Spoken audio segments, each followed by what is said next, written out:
Special Operations, Covert Ops, Espionage, The Team House, with your hosts, Jack Murphy and David Park.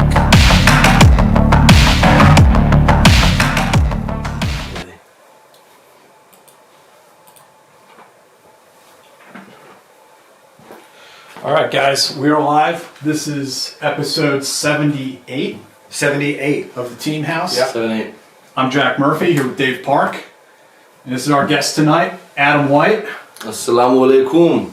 Former Army Counterintelligence Agent. So this is going to be an interesting episode. Me and Adam go back. We went to Colombia together. That's where I met this guy, this jabroni. I man crushed on you. Yeah, I courted Jack low-key. You want some scotch? I'll have whatever you guys are having. All right. Dave? Oh, you don't have to twist my arm. So, start off, Adam, telling us a little bit about where the hell you came out of. You're a kid from Boston, right? Yeah, I guess I'll segue to the I'll have whatever you're having, right? My dad his nickname was Big Jim, right? 6'2", like 250 pounds, like Irish Catholic bruiser from like Dorchester, which is like a real kind of hardy section of Boston. And my mom is like the sweetest, a nurse that's like the daughter of a nurse, like super sweet, right? They, as it were, separated pretty early. My dad used to take me out to lunch, right? And when I was a kid, right? And whatever I ordered, he would look up to the waiter and say, "I'll have what he's having," or "I'll have the same," right? And it kind of, we're going to talk about human and everything like tonight. It's oftentimes like not what people say, but like how you feel like in their presence. And I just remember like just the spirit or the principle of him being like, "I'll have whatever he's having," right? Uh-huh. Yeah. So in that spirit, cheers, y'all. Cheers. Let's have some fun, you two bruisers. You bruisers. It's a little, I don't know if the audience can see, but it's geometrically a bit of a distance there. Cheers. Yeah, I met you, I think it was probably, I think we started the same semester. I started in January of 2011, right? When did you start? Same? 2011, September it would have been. Okay. And then so both Jack and I studied political science at Columbia. Yeah, I guess I'll kind of go back. I'm a kid from Boston. My mother's very Catholic, Irish. My father's very Catholic, Irish. My dad's a city kid. My mom's from the suburbs. Super sweet woman. They both come from big families. I grew up in a place called Winchester, which is adjacent to Lexington, like a la Lexington and Concord, right? So a lot of rich history in the area. I grew up in a place called Winchester, Norman Rockwell, like New England, like picturesque Americana, like. But and we'll get into all like my experiences, sleeping in caves in Kunar or whatever. But like, in light of that, like looking back, it was like silver platter, perfect. Like I got into weird reggae because my friends' parents were cool, and like it's just like a really a very very civilized place, which is maybe a strange word to use, but yeah. It's like. And Boston's a cool place to grow up because it's a paradox, right? There's a lot of merit to the movies and stuff about like the Irish Catholic like fighting, like what would just the kind of fighting culture in Boston. It really is, but also it's the home of MIT and Harvard and some of the greatest medical institutions, academic institutions. So there's a paradox. Of that why I oughta and like we'll fight, but also kind of intellectual, like cerebral or whatever, blah blah blah, right? Were those two completely different crowds there, or was no? It's baked in to like so. It is me. It is me. Like I saw Good Will Hunting. No, so kind of I'm the poor man's like Good Will Hunting. Like I'm the third string. Like put me in, coach. Like come on, we're up by 40 points, right? Like Good Will Hunting, right? Right. But I joke, but like a lot of great comedians come from Boston. Yeah. There's running with this paradox. Like I'm sure I will swear a lot tonight. I'm gonna drink. I got a couple blunts on me. right? Like, it's a Friday night in Brooklyn, right? It's all good. Me and Dave drink way more than we should when we do this show. In vino veritas. You met with a previous guest of ours yesterday, Alana. I made a point to meet with Alana. Hashtag Alana. You're G2 in the show to see what was going to happen. Oh, yeah. But so you already know that, there's... Well, at one point I asked, so we'll pivot for a second and talk about, like, Alana. I was saying, Jack, before we started rolling, like, I was not in the regiment, I was not in, SF or whatever, but when you talk to somebody in the regiment, you know if they were in the regiment. Mm-hmm. And if you talk to somebody that was in SF, you know that. So when I saw the show and I was having fun, at my home, and I hope people are enjoying themselves as well, because I was saying that, part of the environment is just to kind of kick back. But when I was watching Alana's interview, I was like, that girl, I'll bet the eyes of my children, right? has been in CI Human, and you gotta understand there's a million different directions that would go or whatever, but like Alana and I chronologically a bit matched up. We met yesterday, whatever. We had different experiences or whatever, but we both had TS/SCI clearances, right? Mm-hmm. So we're intel people, right? But who are we intel people for? Like, what's our gang sign? Our gang sign. We're intelligence agents for an organization who's responsible for ground warfare, mm-hmm. right? Like, God love you, FBI. I hope you arrest all those dudes that like invaded the Capitol or whatever, right? Like, God love the FBI, right? But like, they're the Department of Justice. They're nerds, like theoretically, like we're part of an organization that needs to go to the dark side of the dark side of the dark side of those mountains that nobody talks about, or up that river that you know what I mean? Like, right. That's gang. So it is a weird, again, paradox.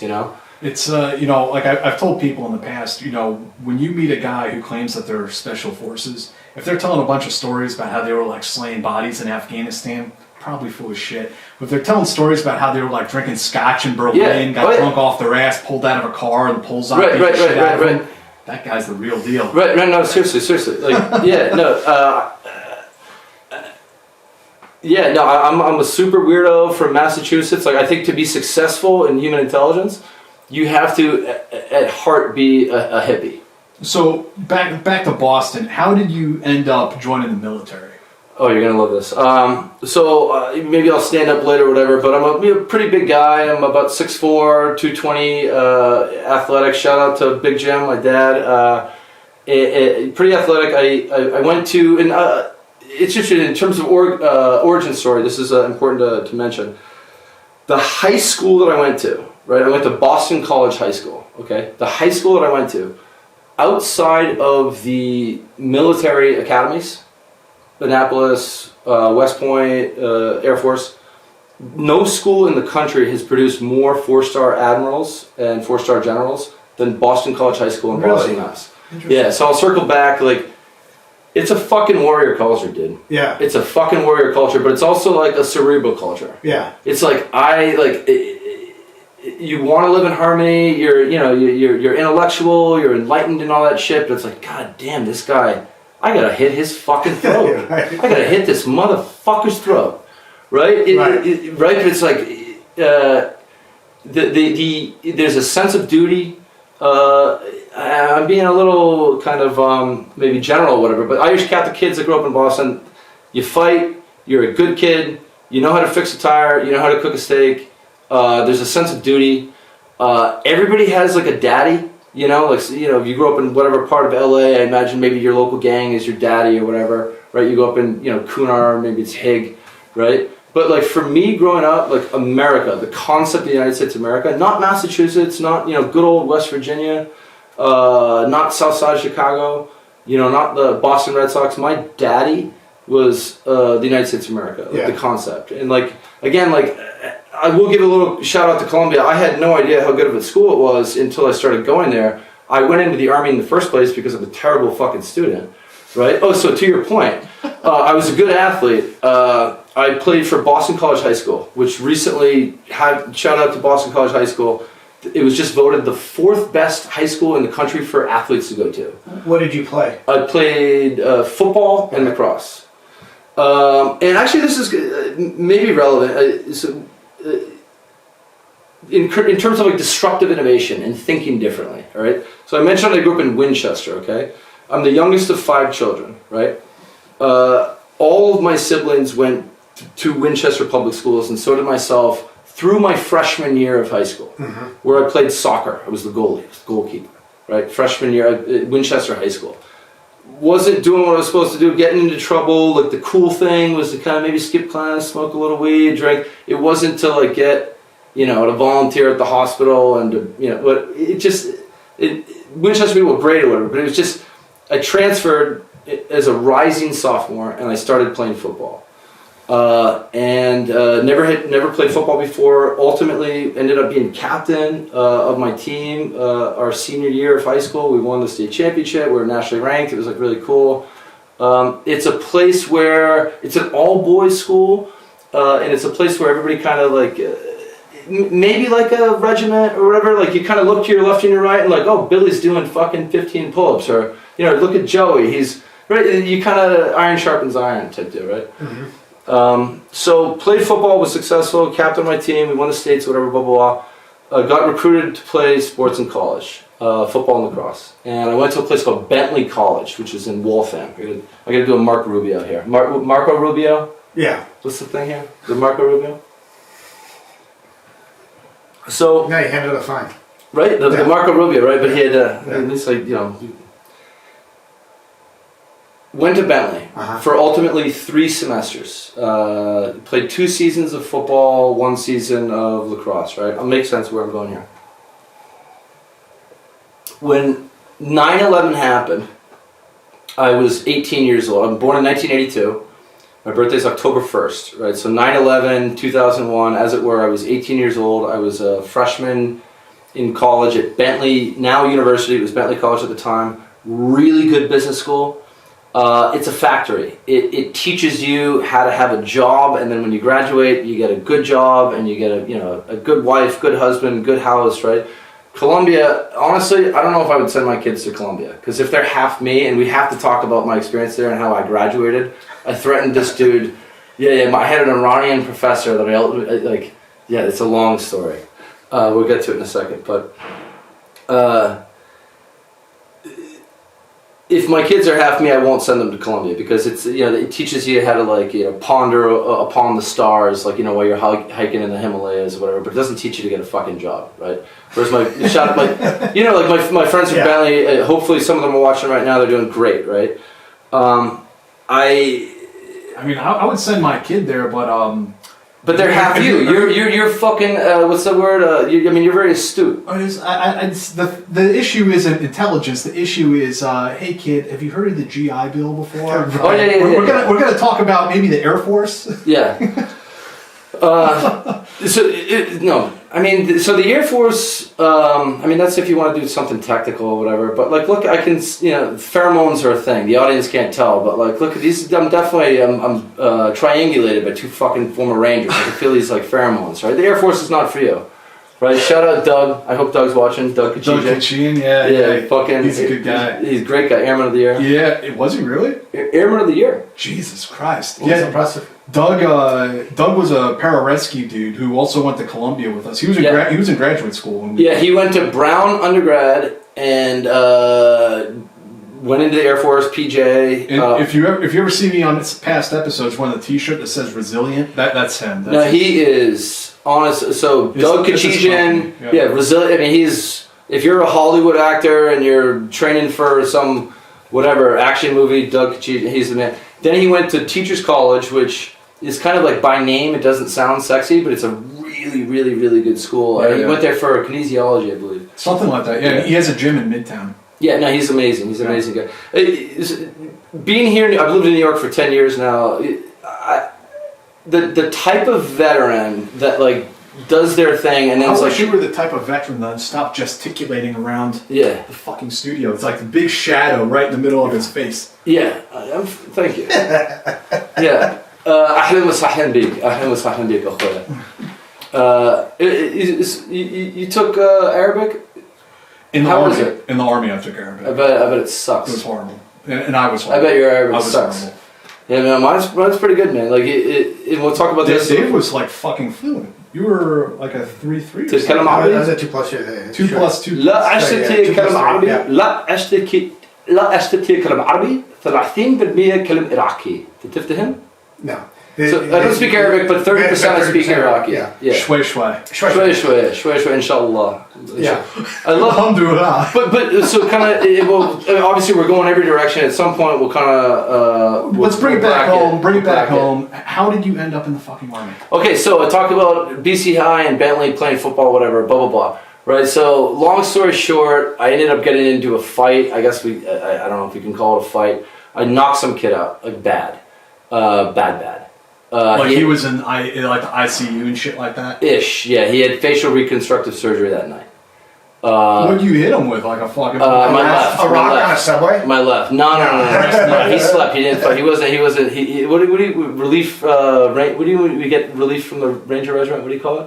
RSF or something? RFS. Yeah, he was RFS. Yeah. No, I mean I don't want to make light of it. I get it, but it's like a country song. I mean I knocked some dude out, man, and I'm not going to name his name. I mean this was a long time ago. You're asking me my impetus of. So I mentioned everything. It'll make sense here in a second. And I spent so much time with Arabs that I talk like an Arab. You're like, what's the name of the mosque? And you're like, you know what, in 1983, the winter, I remember being very, very windy. Right. It's like, what's the fucking name of the mosque? Right. Yeah, you know, tell me your fucking origin story, Adam, right? Yeah. So, but I'll make sense, right? Sorry, future employers. Sorry, current employer. I knocked some dude the fuck out, right? I was a big dude. It was under a righteous auspice or whatever, right? I guess I'll tell the story, right? So I played on the football team, and all my friends were, on the football team, whatever. There was one suite where there was like 8 guys living together, and 7 of the 8 were on the football team. So I hung out there, whatever, blah blah blah. That night, one of the 8 that was in some frat, and he was at some rival frat's party. He got beat up in the melee. His girlfriend got hit, and he came back all whatever.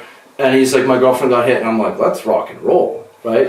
So I ended up long story short, we went up to these dudes, and I was like, hey, are you in this frat? And the kid's like, yeah. And I clapped this dude, and he was like a tree, right? Bad. It turns out, unfortunately, I mean, hopefully John Stuart Mill's utilitarianism, I saved lives because of this, right, in Iraq and Afghanistan. But this kid fell and ultimately kind of got kicked out of school for it. I had this thing, and there was a Marine. You grew up in Boston, like the narrative, you want to be a tough guy, you go to the Marines. I have cousins that I really admired, uncles, that had done great stuff in the Marine Corps.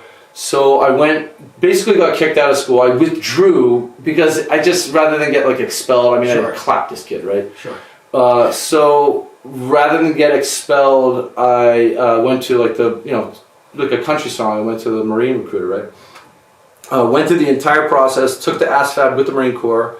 I scored like a 96, and if anybody's ever, I think you did both. I think I listened to an interview one time, and you'd done the Marine Corps recruiting. The style is very different. Yeah. The style of recruiting is very different. So the way that I'd scored on the ASVAB, they're like, you're going to go into intelligence.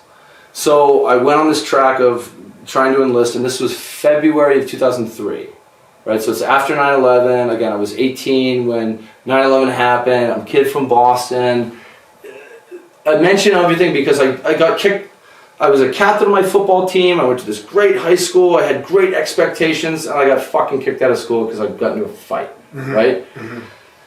Context. It was 2003. I'm an Irish kid from Boston, right? There's an avenue of redemption where I'm like, I could go into the fucking Army, the Marine Corps, and fight some brown people, right? And come back and like spit shiny shoes in my own, that's, you know what I mean? Like, right? It's kind of, so 60. The K-bar up on the wall. Yeah. So, I mean, really. And I am today. And again, like anybody that's done, human intelligence, whatever, I'm really fascinated in the area of anthropology, psychology, sociology. Mm-hmm. What do I mean by that? What makes somebody tick? What makes a girl go home with you? What makes a kid fucking blow himself up in a marketplace? Right? Like what makes me go to Soul Cycle versus CrossFit? You know, like, you know what I mean? What makes me choose a tomato versus a tomato? Like, that fucking space right there I'm fascinated with, right? So the Army recruiter hard sells you. No, so I went through the whole thing with the Marine Corps. I have a latex allergy, right? And then when I went to MEPS, they were like, I remember it was question 46, they tried to draw blood. I'm like, hey, wait, is that a latex glove? And the kid goes, he's like some Navy guy. He's like, let me see. I was like, I'm allergic, right? And he looks at it, and of course, if you answer yes on anything, it's your enlistment stops. You know that, right? I mean, yeah. Right? Everything is, no, I'm perfectly fine. So it didn't work out with the Marine Corps. I was going to do an O231, which is like an intelligence specialist, right? Mm-hmm. It didn't work out with the Marine Corps. A couple months later, I got like a call from the Army, and I was like, hey, look, I imagine this is in regards to recruiting. I went through the whole process. I got to let you know this. And the guy's like, hang tight. We have a lower bar. We're not that should be the Army's motto. We have a lower bar. Hang tight. If you want to get hua, like you can, I promise you there's gonna. That's the thing about the Army. Yeah. If you want to be fat and wear sneakers in your like BDUs and be from Newport News, like Virginia, and like work in like the supply shop, you can do that, right? If you want to be flying from the sky, like shooting bad guys in the face. You can do that too. I promise. The thing about the Army is, we can juxtapose it to the Marine Corps in a second. Like, thank God it says United States before Marine Corps, right? My best friend, who's watching right now, was the best man at his wedding. He is always faithful. He is semper fucking fidelis, right? And then for me, like in terms of gang sign, there's a part of me that would don't you Ranger this SF like CI guy, like don't you kind of sneaky want to sing that, Marine Corps anthem, like, right, there's something about it. The older I get, no, and the reason is because mission. The Marine Corps is chock full of dudes that are, like, way more talented than the mission that they have, right? Like, the thing about the Army is you can be fat and fucking stupid wearing sneakers, like, in your BDUs, like, from Newport News, like, at Supply, like, we all wink know what I'm talking about, right? Or you can be Joey fucking badass. You can do that. It's mission. Obviously the special operations community is like super great. The intel community is super great. I would submit to you guys, and we can talk about this and expound later after I do another Marco Rubio, about why like Army intel is the best in the world. It's better than CIA. It's better than So did you tell the Army recruiter that you wanted to go to intel? I mean, did you tell him that you had already successfully conducted a raid? I mean, did you guys have an op order before you raided the frat house? Did you? Oh no. So I guess the audience deserves a story. So as it were, the college that I went to, they didn't have like any Greek on campus. Yeah. So they had off-campus houses, and in order to do so, you had to provide.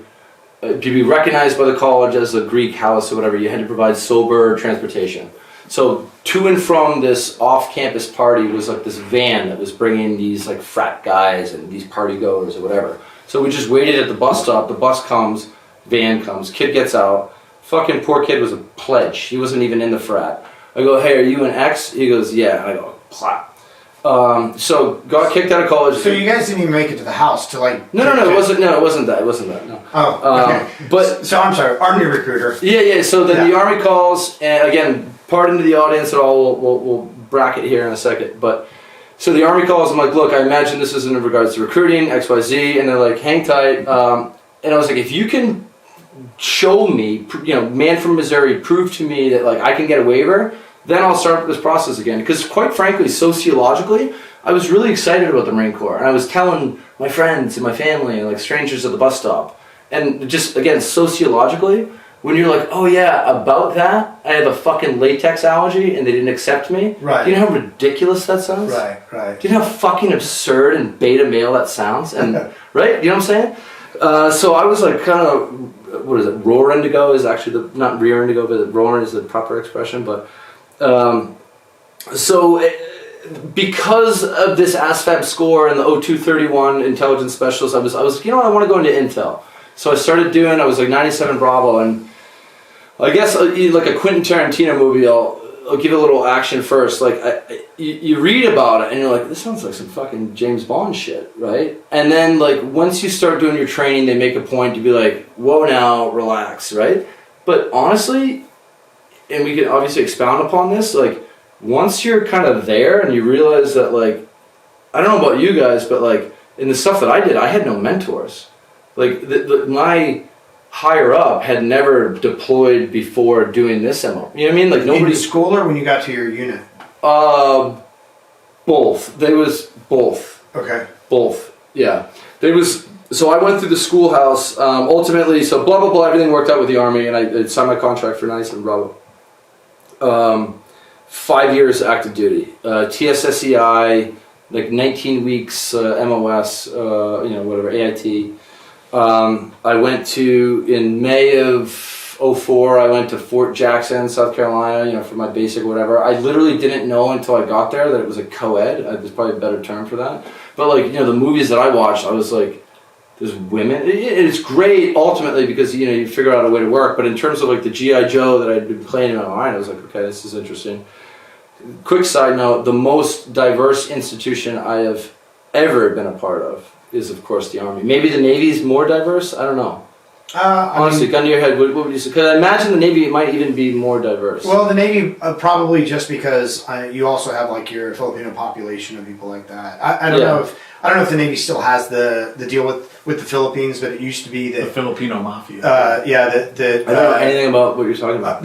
It used to be, maybe it still is. I don't know, but it used to be that if somebody from the Philippines joined the Navy, I think they served 4 years or 8, something like that. And then they could apply for U.S. citizenship or gain U.S. citizenship. So there were a lot of Filipinos, a substantial portion in the Navy. Dude, have all the institutions that you've been associated with, the Army, but you've never been big Army, right? You always went regiment, so you've never been big Army. But brother, I promise you. What institutions have I ever been a part of in the Army? The public school system? Yeah. I mean, it's the metropolitan museum lovers, on Facebook. I'm making that up. I mean, like anything, I don't think you are. I think Jack is. Right. I think you nailed that. But, yeah, so the Army for sure, especially big Army, right?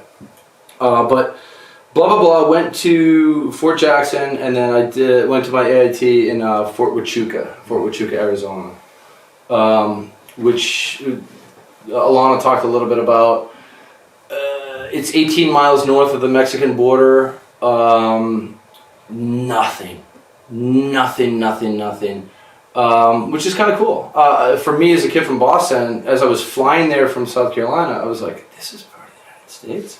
And it was neat. And like, it was interesting I was like, this is cool. Like, this is just as much as, Vermont foliage. It's like, that West Texas, like, it was neat to kind of understand how vast and from sea to shining, help me with this one. Sea to shining sea. You nailed it. Right? Yeah. It was neat. So yeah, I guess the only thing I really learned from AIT is get your alcohol tolerance up. And this is like within the first 3 days, like dead serious. And that applies to kind of everything. Like we were talking before we went, like if y'all are doing opium, right? Fuck it, man. I guess I'm doing opium. Like, if you guys are doing hash. Well, it's part of your job. If you guys are, you're not a fucking narc, dude. Right.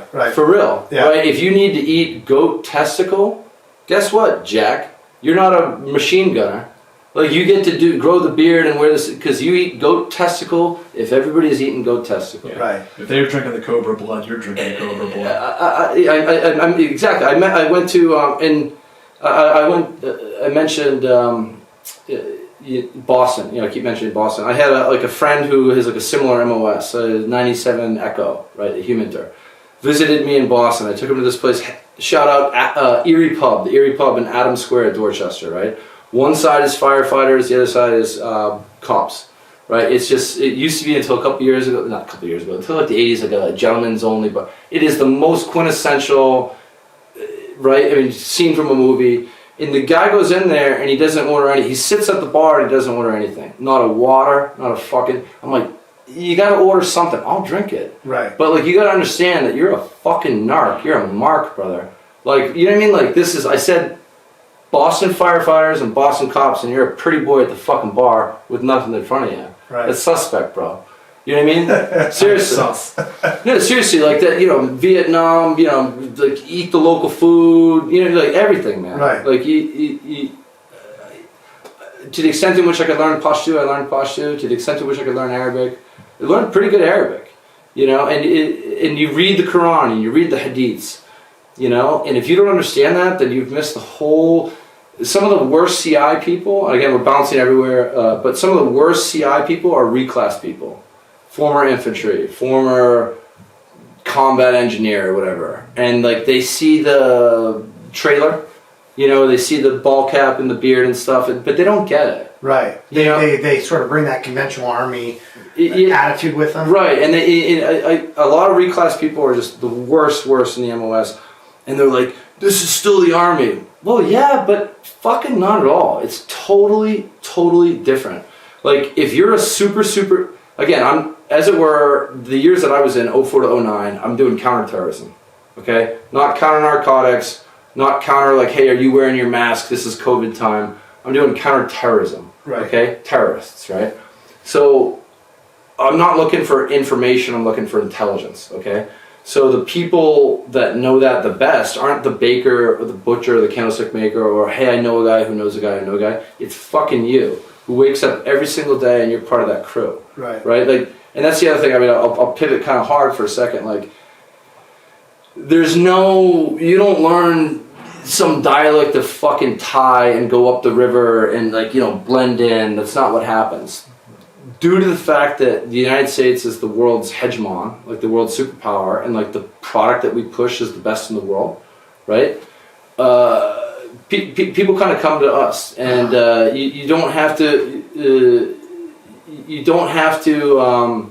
We're the best intelligence agency in the world, because at the end of the day, like we're the United States. I know that sounds abstract and I'll expound, but like the best engineers in the world, and the best basket weavers, and the best rappers and comedians and models. Like you don't go to fucking Bosnia and Herzegovina. Right, you don't go to Russia. Shout out KGB or whatever you're called nowadays, FSB. Well, maybe for models. But we don't they come here. They got Yeah, Cipriani downtown if you're a fucking Russian model, right? Yeah. And we all know, if anybody lives in New York, they know what's up with that, right? But like at the end of the day, like you can speak a million fucking languages, right, and know how to throw Chinese stars and do the Spetsnaz or whatever. But if you're an intel guy for fucking Russia, who wants to live in fucking Russia? Right. Who the fuck wants to live in Russia? Right? Even Mossad, shout out Mossad. Israel, who the fuck wants to live in Israel? Right. I want to visit Israel. I be Jewish as shit. And I want to visit Israel 5 months out of 12. But I don't want to live there. I want to live in fucking the United States. So you're saying that we have the product that everybody wants, which is America. So again, we're going kind of everywhere, but like, I guess I'll just kind of jump into specifics. Like my specific role was, again, my MOS, my military occupational specialty, was always counterintelligence agent, which at the time was a 97 Bravo, right? What is counterintelligence? Counterintelligence is thwarting the intelligence efforts of our adversarial intelligence and safeguarding our own secrets. Yeah, it's what counterintelligence is ascertaining. So again, for the audience, the layman, we call the good guys blue and the bad guys red, and we call civilians green. Okay, counterintelligence is ascertaining what does red know about blue. What do they know about our rank structure? What do they know about like the vulnerabilities of the underbelly of an MRAP? What do they know about like our TTP, like tactics, techniques, procedures? Like, what do they know? What do they know about our radio, what our ComSec, whatever, blah, blah, right? Human intelligence is what does blue know about red?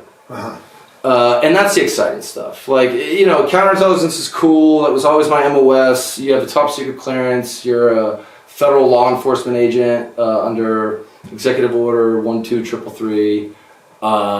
You get to do cool stuff or whatever, but it's kind of lame insofar as anything really, really, really sexy in counterintel is passed off to other organizations. Okay. But the human is awesome. It's like legit running spies.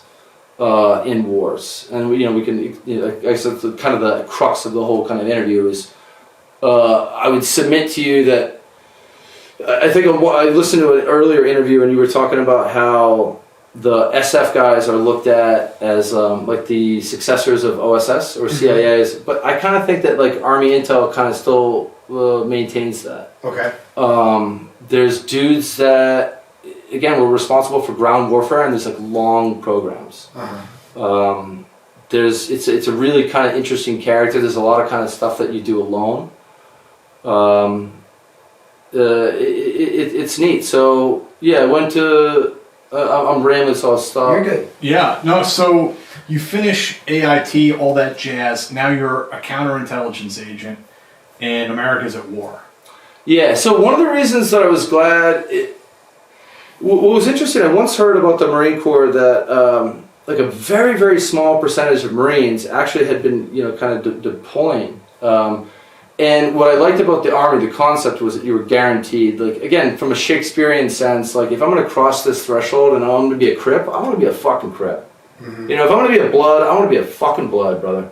You know what I mean? Like, let's if I'm going to try, I want to be varsity. I don't want to be junior varsity, right? Right. So I want to be where the party's at. And it was super neat. So my first assignment was Big Army. It was 4th Infantry Division. I arrived there in January of 2005. And we had 10 months of training. It was a new concept of the BCT, the Brigade Combat Team, which is a model. When did you get out of the Army, by the way? I left the Army around 2000, like total of like 2001, 2002. Okay. So I hate to say it, but you kind of missed out on a lot of funky stuff. No, no. Oh, you did contractor stuff. Yeah, I did. Okay, cool. Yeah. So my first assignment was 4th Infantry Division, and they were building up for BCT. I got some friends that are watching. The 4th Brigade Combat Team, modeled after the Marine Corps', Brigade Combat Team, or whatever they call it, like the self-sufficient. You have your MI, military intelligence, you have your supply, you have your field artillery, your cavalry, whatever. Again, we were talking before we started rolling, like a 97 Bravo counterintelligence, it's very weird. I honestly don't know how to succinctly describe it, because it's kind of what you make of it, and it depends on what's going on at the time, and the MTO, the military table of organization and equipment, right? So my first assignment at Fort Hood was in a reconnaissance platoon as a counterintelligence agent, in a reconnaissance platoon of, I think it was Alpha Troop 810 Cav, 810 Cavalry Squadron, right, 4 BCT, right? I mentioned that because I was the only intelligence, basically one of the only intelligence person, one of the few, like in the entire squadron, which is what the cavalry calls like a battalion, right? And I had friends that were in the Special Troops Battalion, which is where the military intelligence company was, right? I'm a PV2, E2, like a private second class, or whatever it's called, right? I know nothing, right? And again, the zeitgeist or the spirit of the time was go get 'em, boys. There was fucking busloads of money flying from the sky in the Department of Defense, right? So I had heard some of my MICO friends, my military, guys, I guess kids at the time. They were going to the John E. Reed School of Interviewing and Interrogation. Right. I was stationed at Fort Hood, and it was in Houston, Texas. It was like a 5-day advanced school. Right? I went through that same course. Yeah. So I'm a PV2 in Big Army, nothing sexy, a mechanized infantry division, right, at Fort Hood, Texas. And I find, again, busloads of money falling from the sky, George W. Bush, Department of Defense, right? So I found out about this school, one of the things that, for the civilians out there or whatever, like, one of the questions is, what schools did you go to? Right. Dude, schools are fucking lame for the most part. I don't know, maybe Halo is different, right? Because you kind of need to know that. But our stuff, I don't need to jump out of a fucking airplane to whack bad guys. Right. You know what I mean? I don't need to scuba fucking dive, to whack bad guys. Right? So schools are, right? Some of the stuff is really relevant insofar as, it's someday, and it's happened, Iraq and Afghanistan is going to go away, and you need to know how to operate in a permissible and semi-permissible environment, like your whatever JCETA and your SOX or whatever the different source operation courses are. Yeah. But so I went to the John Reed course in March of 2005, and I mentioned that because I'm a PV2, and I'm living in the barracks, and I advocated for myself, and I went to the S2, and I was like, hey, there's this course going on, there's these other guys in this other battalion that are taking this, like, I think it would behoove, the warriors of 810 Cav, like, if they're, a counterintelligence guy, like, went to this course. A couple weeks later, I'm in the Renaissance Hotel, something like 5 pillows, 6 pillows, my own, right? It's like I'm taking a course with Houston Homicide, Dallas Homicide, NSA, NASA, HR for NASA, some insurance companies, And this is FBI, the Reed course. DEA. Can you tell us And about you're a private in CI. You're going up, PV2. You're going up to them like, I'm kind of a big deal. Yeah. You want to see my badge? Well, yeah. Actually, I guess Alana has her badge and credentials. I don't know if I can get mine. I know I have one. And the badge and credentials I mentioned that CI. The cool thing about CI is that you're an actual federal agent, right? Which is different than like a humantor or whatever. Now, I think humantors should get a TSSCI because I think that humantors need to be able to, in real time, talk to SIGINT. And we could talk about this later or whatever, but like one of the problems, I was on a THT, a tactical human intelligence team in Baghdad, and I was, my boss was a 97 Echo, a human intelligence collector, right? He had a secret clearance, he didn't have a TSSCI. So in real time, if we needed to do SIGINT shit, I had to go up to the skiff, which was literally the top of the palace at Prosperity. Do you know Prosperity? Back to the Reed course. Let's finish up this. Yeah. Let's finish up this vignette. And we'll move on. So the point of the Reed course is, and the Reed course is cool. We can talk about that. It talks about body posture. Body posture is really, really, really big. Body posture is fucking huge. So in my opinion, and this is with the Reed Court, it goes body posture, paralinguistics, which is the holistic manner in which we say things, not just our diction, but like the latency response time, the volume, the pitch, the intonations, stuff like that. So like after you lie, 1 to 3 seconds after you lie, you'll like awkwardly laugh or like cough or like start to clean your glasses or like pick lint off your jacket that doesn't exist. Right? You'll do something to release that tension.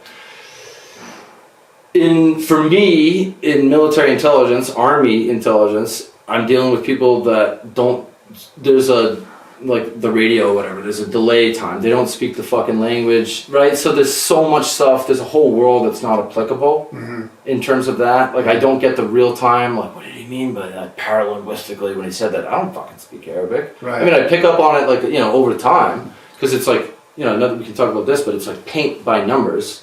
I'm all day, every day, I'm doing source meetings. Right. So I'm saying, hey, the fox jumped over the river, right? And then I hear, Makalaka Heidi Ho, right? And you just kind of hear that over time, you just kind of get, what things are. But the Reed course, it started in 1947 in Chicago, Illinois. And it's a super, super, super amalgamation of stuff that we all kind of notice without ever giving a name to, if that makes sense. So I guess we'll talk about this. This is kind of relevant. The Reed course, you took the Reed course, but like an innocent person. I'm going to be extreme, so kind of buckle up here. But like, if I'm brought down to the precinct and I'm accused of, and again, this is super extreme. If I'm accused of having been a pedophile, right? I am going to vehemently be like, I don't fucking touch 13-year-old kids, Jack. Right? Or an innocent person will do that. Like, how fucking dare you? I wasn't in the fucking room. And you will use, but a guilty person will say, I don't do that. No, that I don't touch fucking little kids, dude. Right, is very different than like I don't do that. Now, obviously, I'm being absurd, but like the paralinguistics, the wording of it, it's indicative of how I'm framing it in my brain. Once you see those evasive measures, the read technique then relies a lot on narrative building and relating to the person and their level. And then after that, the story with the interrogator who goes in becomes, some of these little girls are very attractive, they dress up like Britney Spears. Oh, yeah. You can't really contain yourself. That's the one thing that is relevant. So I guess a couple things about the read course is physical, and this is super important when it relates to like a source meeting. Ultimately, we will talk about like actually having, a dude in a terrorist cell and like you cannot fumble that football. And real talk, I don't give a shit if you think you're a fucking intel guy or whatever. In real life, in war, you don't recruit somebody at a fucking cocktail party in Vienna. What happens in real life is they come to you, right? And I'm going to do a quick kind of side note, a phenomenon that takes place in human intelligence. And if you empathize for a second, you can understand why. We'll take Baghdad, for example, right? So I was responsible, it stands to reason, wherever you are geographically, there's a concentric circle where you're responsible for, right? We could concede that, right? But what happens is, a phenomenon in human intelligence is you become an expert of an area that you're not responsible for. Why? Because the fucking people that live in your zip code don't go to the military checkpoint in that motherfucking zip code, dude. Right? Like if I'm in Sheep's Head, Brooklyn, I'm going to the fucking west side of Harlem. If you're going to report if I'm going to rat on guys that will, and honestly, this is not... Shout out to the Bloods and the Crips, but we're talking about real shit. Like your whole family gets their fucking heads cut off. Right. Real shit. Right. I mean, if anybody, real shit. It's not like a why I ought to beat you up and I'm gonna embarrass you, right? No, I mean your whole family gets their heads cut off, right? So you become an expert on an area that you're not responsible for. Right.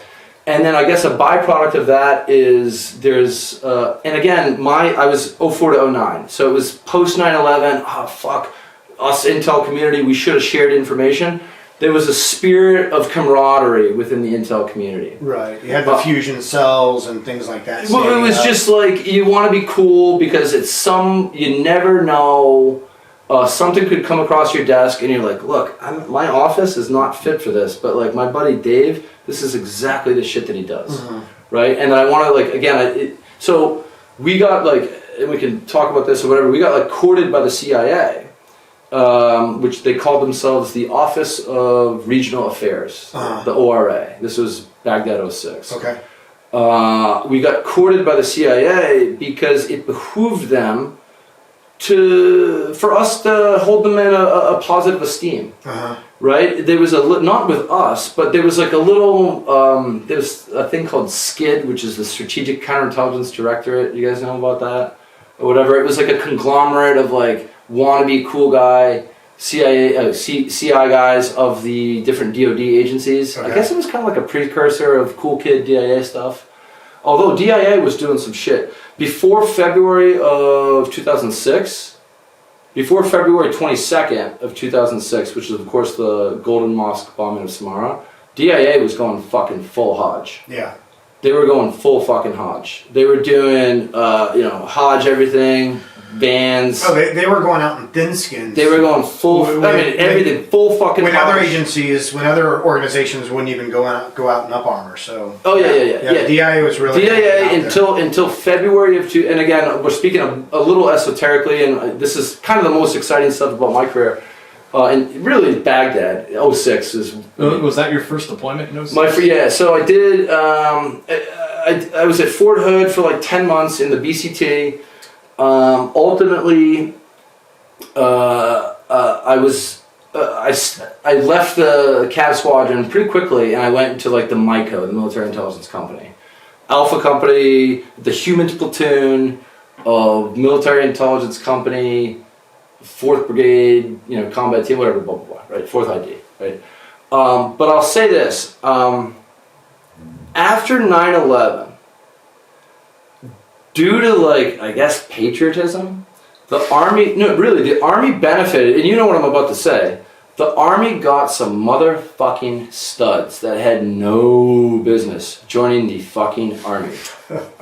You know what I'm saying? Like after 9/11, just from like we'll say 2001 to 2010, two real big things happened for the Army that had an influx of talent in terms of like human resources. One, 9/11, and just the galvanization of patriotism. And like, there's a guy that I hope is watching. One of my best friends. I've traveled the world with him, and he's done so. He went to Georgetown, was a banker in New York City, Manhattan, making six figures.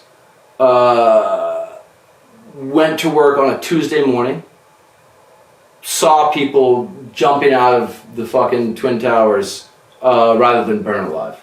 Joined the Army, 5 years active duty, went to Duke Fuqua afterwards, did use a GI Bill, whatever. But he was a fucking superstar, actual fucking hero, superstar for 5 years. Like the Army got, I'm not going to say his name, guys that they had no business Well, getting. I think the most notable example that people would know would be Patrick Tillman. Perfect example. But he was a known Perfect entity. example. Yeah, Right. there's a lot there of, were a lot if you of, will, I mean sure. not NFL players, but exactly. Right. If you will, there was a lot of Patrick Tillmans that were like, that kind of, this is Woodstock. Yeah. Right. Dude who would have been making millions of dollars. Yeah. Right. So this is, for me, I mentioned, and we could talk about my life here in New York, but I always want to be where the party's at.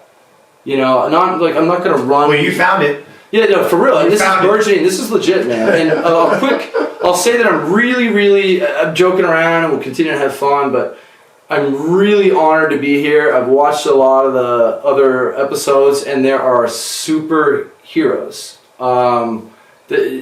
Just really amazing guys. You guys are doing an awesome thing. We've been really fortunate to Yeah. get some of the cats that we have here. Yeah. And we're grateful that you're here, Yeah, it will make sense here in a second. I'm just still tuning the guitar. That's here. fine, man. You keep But there's just so much. I've never said this story before, and there's just so much to say. Yeah. It's just like layers on layers. It's Inception level fucking 4, right? It's not like, what do you mean Inception level 3, right? No, 4, brother. There's another level to it, right? And really, I'm joking, but there's just so much to say because it's so different. Blah blah blah. My function within Fourth ID was to do human, Right. and let me just so for people who aren't all that familiar with the military, human is human intelligence.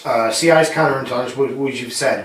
When Adam says a TSSCI, he means a top secret clearance with special access. Well, it's it's an addendum to Secure compartmentalized. It's a computer compartmentalized, but it gives you like read access to certain SAPs. It means you can be like read onto certain things or be given access like signals intelligence, where somebody with a secret clearance doesn't have access to that type of intelligence and things like that. Now we're speaking a little. So the other thing is,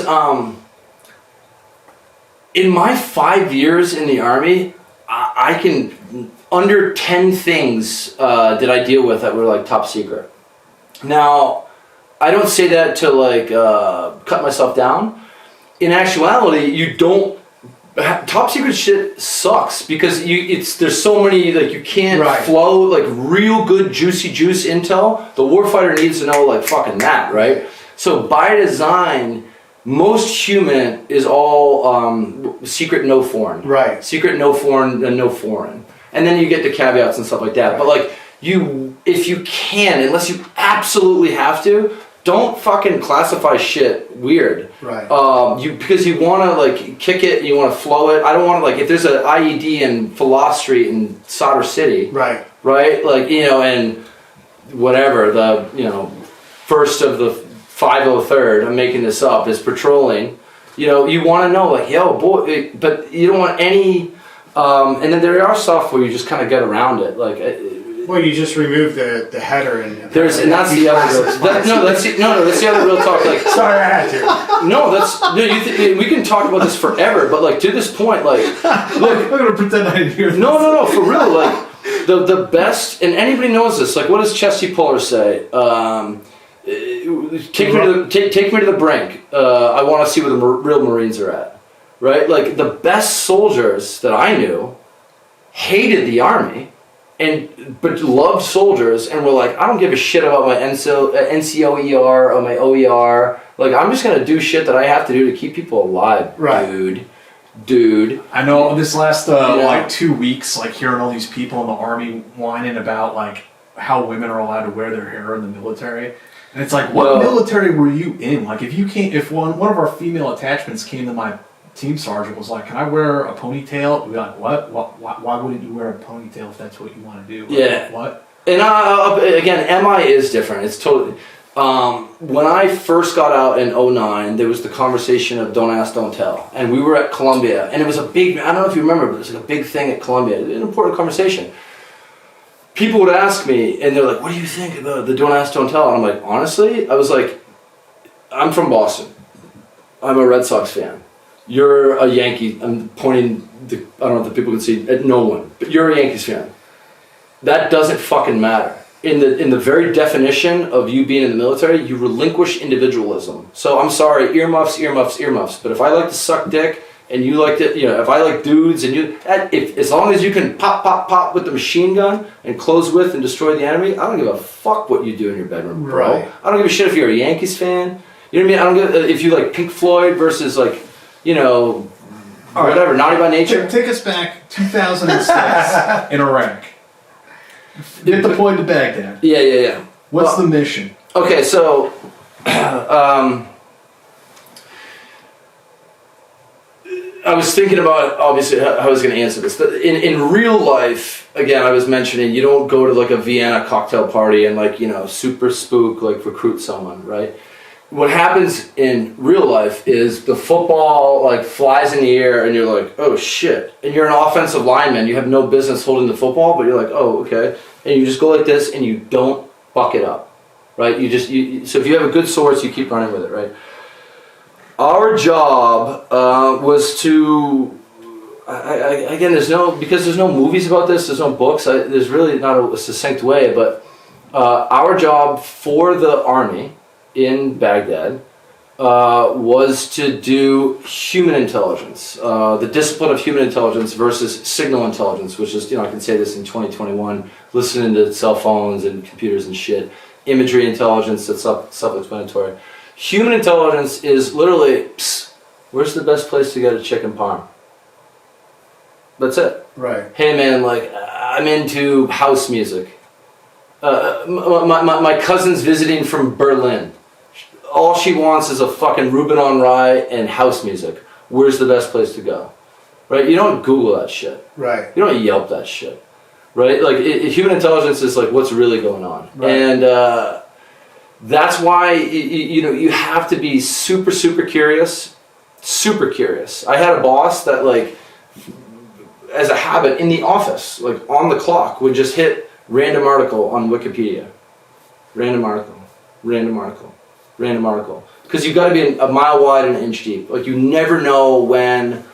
So again, Baghdad 06, my job for 4th Infantry Division was, okay,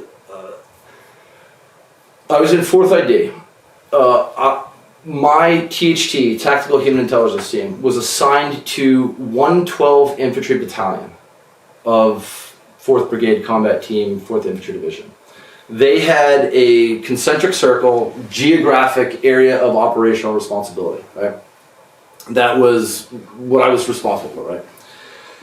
Big picture, at that time, we were trying to do hearts and minds, and we started the process of transitioning to the Iraqi forces, the Iraqi army, the Iraqi police. We're trying to stand up their parliament, whatever. We're trying to get home and not have kids from Nebraska killed, right? So, like, I mentioned that the infantry battalion that we were general support to was under this greater mission, was the first battalion to relinquish their area of operational responsibility to the Iraqi army. Okay? As we were in Baghdad, and the more time that we spent there, the more sources that we got, we started to learn more about the city and everything like that. We had ostensibly the unit that we were assigned to support had relinquished their area war, so we basically became freelance, which sounds absurd, but like when I was a kid, I read that like Recondo, and I was like, how on earth could they have a fucking school within a country?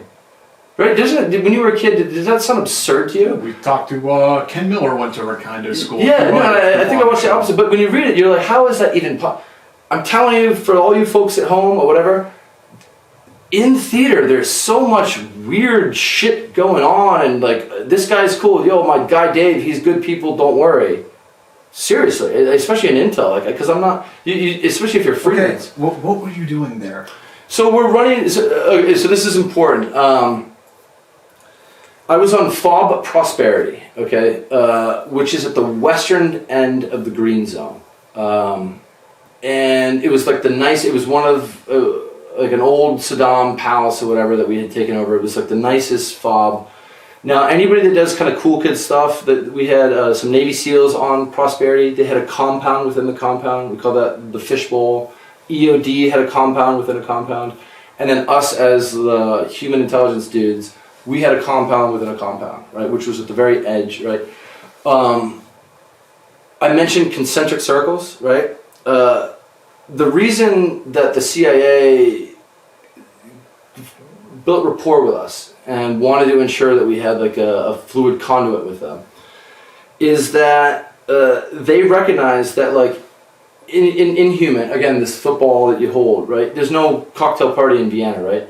What really happens in a war zone is it's walk-in. It's walk-in, walk-in, walk-in, walk-in, walk-in, walk-in. Mm-hmm. Like, you don't go to, the Sector 5 Solder City and, buy a couple oranges, you don't, right. It does not fucking happen when there's 100 militia checkpoints in Solder City alone. Right. This is the sectarian war, right? So everything is walk-in sources. Right? So it's people coming in to somebody. Yeah. Because they come to the green zone and they don't know who they're going to meet, right? They just want to report on something. Yeah, and there's a wide spectrum of motivation. I would say, I'm making this up, 1 out of 15, no, that's maybe too low. 1 out of 10 is of merit. Uh-huh.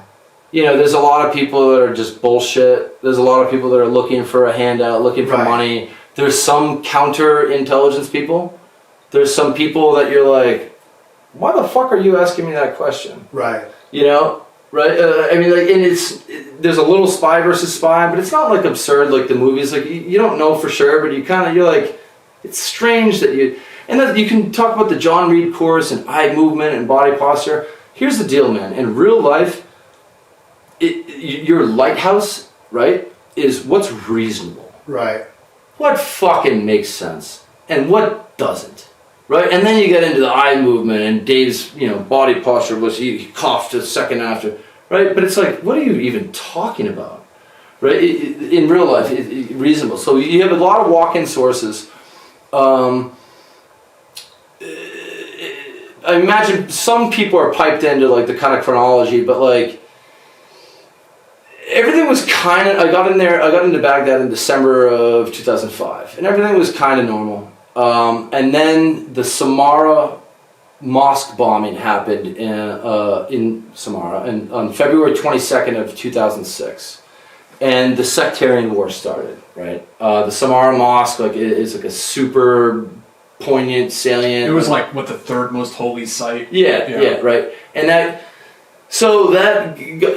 got everybody kind of riled up and tensions in Baghdad. But I was in Baghdad and that was Samara, right? What really, really, really kicked off the sectarian war was, I believe, I need some fact checkers out there, April 9th, 2006, the Al-Bawaitha Mosque in Harita, which is a Shia section. It's like kind of central northwest Baghdad. 94 people killed, 197 wounded. And that was when it's like, okay, it's on, motherfucker. Mm-hmm. And when I say it's on, motherfucker, like, as Jay-Z says, like, men lie, women lie, numbers don't. Like, Baghdad 2006, in July of 2006, there was 3,900 homicides. That's, again, good guys are blue, bad guys are red, civilians are green. We're talking green on green. 39, that's over 100 dead bodies on the streets on a Monday. Oh, shit, man, 100 dead, clean those up. On a Tuesday, 100 more. That's real shit, dude. Mm-hmm. And it was on. everything. So it was from a human intelligence standpoint. There was so much going on. There was so much Game of Thrones that business was popping. Right. Popping. Right? Like the demographics of neighborhoods were changing. There was certain neighborhoods that were fucking mortaring other neighborhoods. Right. I forget, it's been a long time now, but there was like maybe a couple clicks north of the green zone is Kadamiya, and then west of that is Adamiya. One of them is Shia, one of them is Sunni. They're what's that fancy word? A butt? They were fucking mortaring each other, right? In the middle of the day, in a city that geographically is not that big, right? That has like 8 million people, right? So the collateral damage, I never saw counter indirect fire in my entire year in Baghdad, right? So business was super, super, super good. And we had tons and tons of sources. And we always got, again, it was maybe 1 out of 10, but it's your job. You go and there's a drunk Sudanese guy. There's a fucking drunk Egyptian guy. There's somebody that just like, I don't speak Arabic, but their vibe is like, you have mental illness, right? It's just, and then sometimes your Terp is like, we gotta go, this person's full of shit, right? I mean, your Terp, it does it, right? But sometimes there's really juice, right? And I guess, for me, you're an investigative reporter, right? Or journalist, what do you call it? Journalist? On occasion. So, an intelligence agent and an investigative journalist is the exact same job in that you have two functions. You collect and then you disseminate. Mm-hmm. On the collection side, right, you are only as good as your sources, right? And therein you have to protect them, right? And there's weird, like you take, surveillance detection routes, and you got to make sure that you use code names, you protect them, right? And then you disseminate. You write the reports, and you know how to use a semicolon and M dash and all that jazz, right? The only difference between an investigative journalist and an intelligence agent, the collection aspect is the exact same. Again, the function is dual. Collection, dissemination. The collection is the same, right? All that, acuity and tenderness and all that jazz, right? The only difference is the dissemination aspect. Theoretically, a journalist will want to disseminate as widely and as prolifically as possible, right? In detail, and again, M dash and semicolon, we're the same deal. We just do it in a narrow channel. But again, like Alana was saying, like if there's 1 hour of field shit, where you're, eating bread and, whatever in the dude, drinking tea, there's 3 hours of report writing, right? And it's all good. And a lot of it, you sometimes you're super tired and it's hot and you're like, why am I doing this? And then but in big picture, it is important. What was the type of, what were your targets, so to speak? What kind of intelligence were you hunting at that time? Okay, so this is Baghdad 2006, so we're looking at IED facilities, we're looking at Katyusha rocket cells, we're looking at mortar cells, we're looking at EFPs, explosive form penetrators, the technology that was like Shia stuff coming from Iran. So I guess I'll segue maybe a little more, what do you say, LaFrog, to why I'm really here. I'm invited here, again, I'm very, very lucky, but... Dave? Yes, please. I had a walk-in, as it were, on the 22nd of February. A walk-in source, and I mentioned 4th ID and all this, brigade combat team. We had 10 months at Fort Hood where we did a lot of field training exercises, right? And you're a staff sergeant in the infantry battalion, and you're a staff sergeant in the cavalry squadron, and like I've spent 3 days with you and some mount site in fucking Fort Hood, and likewise, and you know that I'm legit. My boss is cool, and he's funny, and we're cool people, right? That's really relevant. That's super relevant. So ultimately, like when the 4th Brigade combat team goes to this footprint in Baghdad, and 810 Cav is responsible for northeast Baghdad, I'm making this up, and 112 Infantry, whatever, is responsible for this, and then we get the phone call, it's like, oh shit, Dave, I remember you, and then there's like that, where I'm not some weirdo from Langley. Right. Like, you know that I stunk after 3 days, right, like in the Texas heat. Right. You know what I'm saying? Yeah. There's a real there. in that I'm organic and you're organic, and I'm a shooter and you're a shooter too. And I have a different MOS, but like we vibe, Right. you know. And maybe you're a Texas Tech fan, so was I, and we bonded over that. Like all that shit is relevant because we've done it together, right?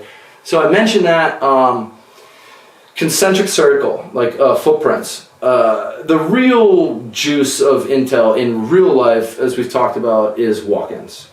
Like, you're not hiding, you know, you don't take over some house and with some binoculars look across the street and recruit some dog walker of the terrorists. That never, it's walk-in sources. Right.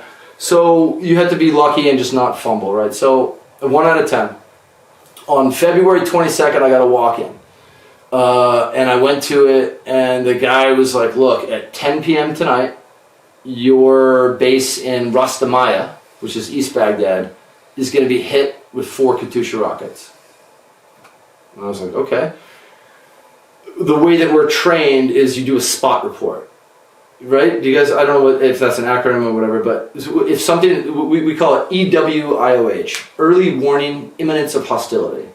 So most of the time it's like, there's a neighbor next to me, he's Algerian, he's shady, shit like that, right? You don't often get at fucking 10 p.m. tonight. Right. Fob Rastamaya, or your base in Rastamaya, is going to get hit by 4 Katyusha rockets, right? So I stopped, as my training goes, I stopped the interview right there, and I did a spot report. I don't know what the fucking acronym is. It's a salute report. It's like, but hey, shit, there's EWIOH, early warnings, imminence of hostility. You stop the interview right there. I excused myself. I called it up, went back.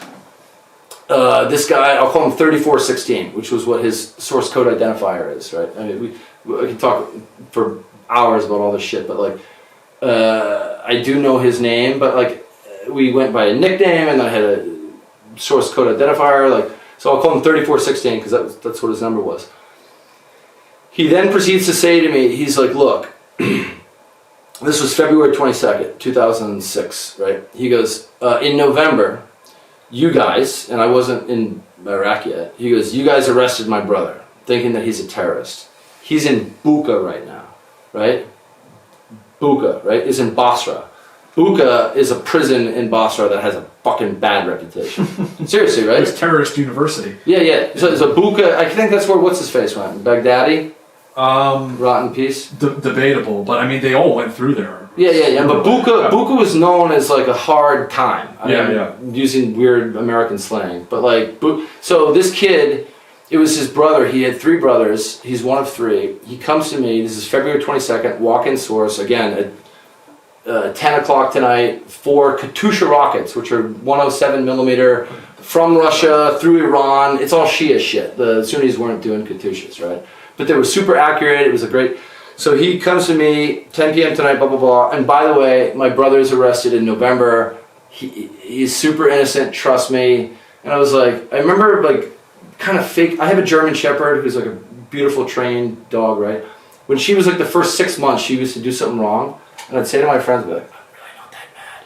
But I would like scold her, right? And I would like posture her. Like, so what I said to this guy, I really wasn't that mad. But I was like, we're not going to talk about that. We'll talk about your brother if this, but I was reading the script, right? Sure. But I did take all of his brother's information. I don't know if I'm saying too much, FBI, relax, but like, any source you have, we could be on a dismounted patrol, like on the streets, it's 128 degrees in South Baghdad, right? And somebody comes up to you and they're like, psst, there's a ID around the corner. Any source you have, right? Now you can react to that tactically, but in order for you to report that into our portal, you have to have the big 4, okay? The big 4 is their full name, which is first name, father's name, grandfather's name, tribe, their date of birth, their occupation, and their Mahalla street house number. You spent time in Baghdad, right? Mm-hmm. Okay, so did you ever? Did you guys use that in Mosul? I was up north. I mean, a lot of the places didn't fucking have house numbers. So that's another thing. But this is where that gray area of actually doing intelligence. So you have some major who went to VMI and he's right, who's the S2, and he wants to know Yeah, their zip, their apartment number. That's what I'm saying. So I sit down to this guy, and your name is Abu, right? And I'm like, what's your Mahala Street house number? And he's like, brother, if you fucking come to Haria and you ask for Abu Fahd, Right. they'll fucking tell you that I live right there. Right. Yeah, and it's like, and I'm like, but what's your... So honestly, my real money maker, where I earned my money, was like training Afghans how to use a fucking GPS, training Iraqis how to read IMINT, like how to read like bullseye. Oh, man. Right. Getting them to understand overhead. No, they don't understand. And so here's the deal. I want to be very clear. Iraqis are not stupid people, especially Baghdadians. But they don't know maps, brother. They've never seen overhead. They don't know fucking maps, Right. brother. And not just you need to maps, talk- but imagery in general. That's what I'm saying, brother. It's interesting because their brains, because they're not used to it, or What am I looking I've never at? seen it. The Their fuck am I looking at? Yeah. When I was in SF, we had a source we were working with, and the leadership of my team. It was a woman and her daughter, and they're like, "Oh, we're gonna put them up in a helicopter and fly them over their hometown. They're gonna point us where the bad guys live." Yeah. I was like, "Hey, bro, like they're not gonna know what the hell they're looking at." Right. They don't have that And reference. they didn't believe Yeah. me. They put them up in a helicopter, flying them around for like an hour in a Huey over their own hometown. They couldn't point to the house. And I was like, I told you, they've never seen their hometown from that angle before. Right. And to be super clear, these are people that their IQ is super high. They're not a super. lot of It's just- engineers. It's like, what am I looking at? Yeah. I don't even know what the fuck I'm looking at. It's like a sundial. It's Greek. What am I looking at? Yeah. So like again, not per se the regiment, but like SF, you do a lot of source stuff yourself. So there's a lot of like, all right, I'm going to give you this GPS. So you understand that like there have been times where I have Uncle Sam. I have earned every red cent, paint by numbers, being like, okay, because you can't give, and also there's an aspect of counterintelligence where you don't know if this guy's playing stupid. If you give him a Garmin and he's going to go click, click, click, and now he knows like the exact coordinate of like where you're at, and but so I go back into the room after doing the spot report. This is this guy, Katusha Rockets at 10 p.m. right.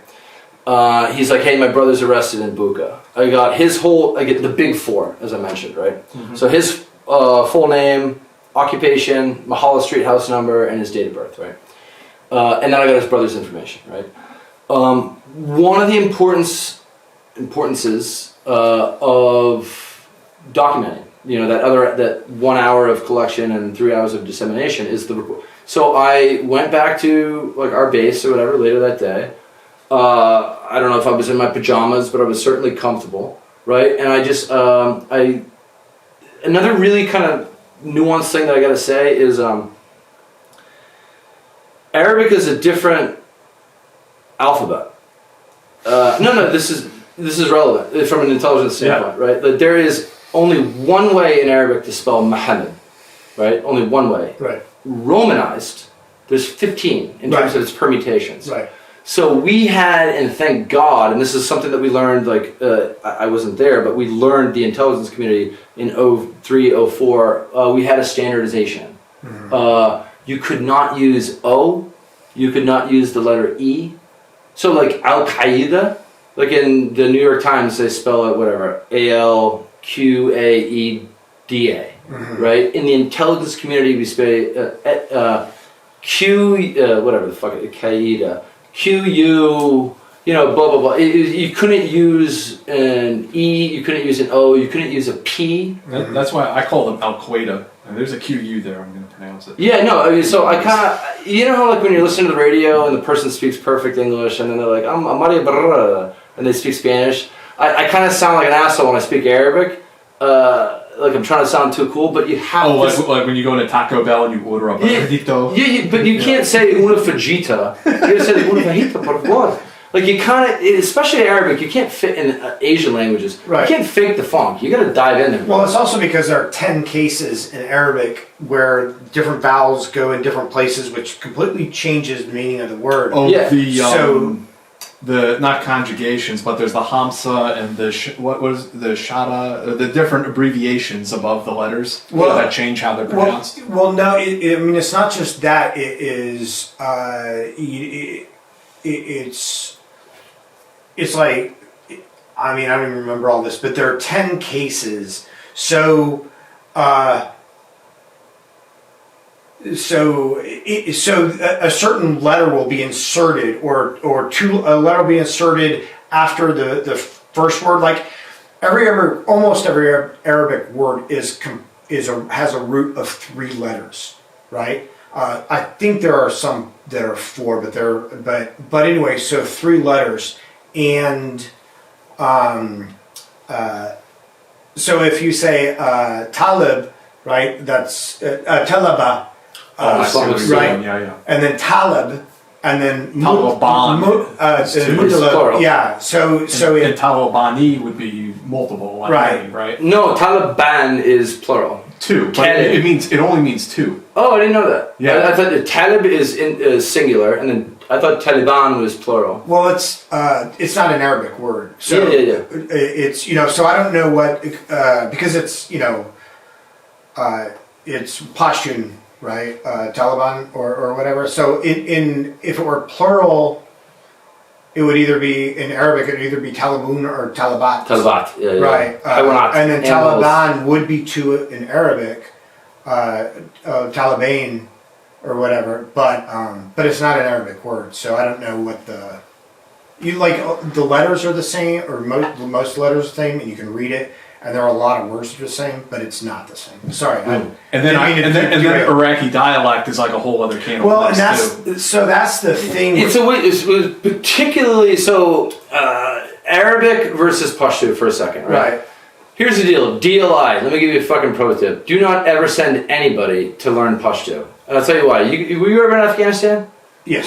So mountaintop to mountaintop, it's a fucking different dialect. Right. I remember and we could talk about this later, but like we'll do chronologically. I'll talk about February 22nd here, but like when I first I worked with the in Kunar with the 2nd and 503rd, the scout element, right?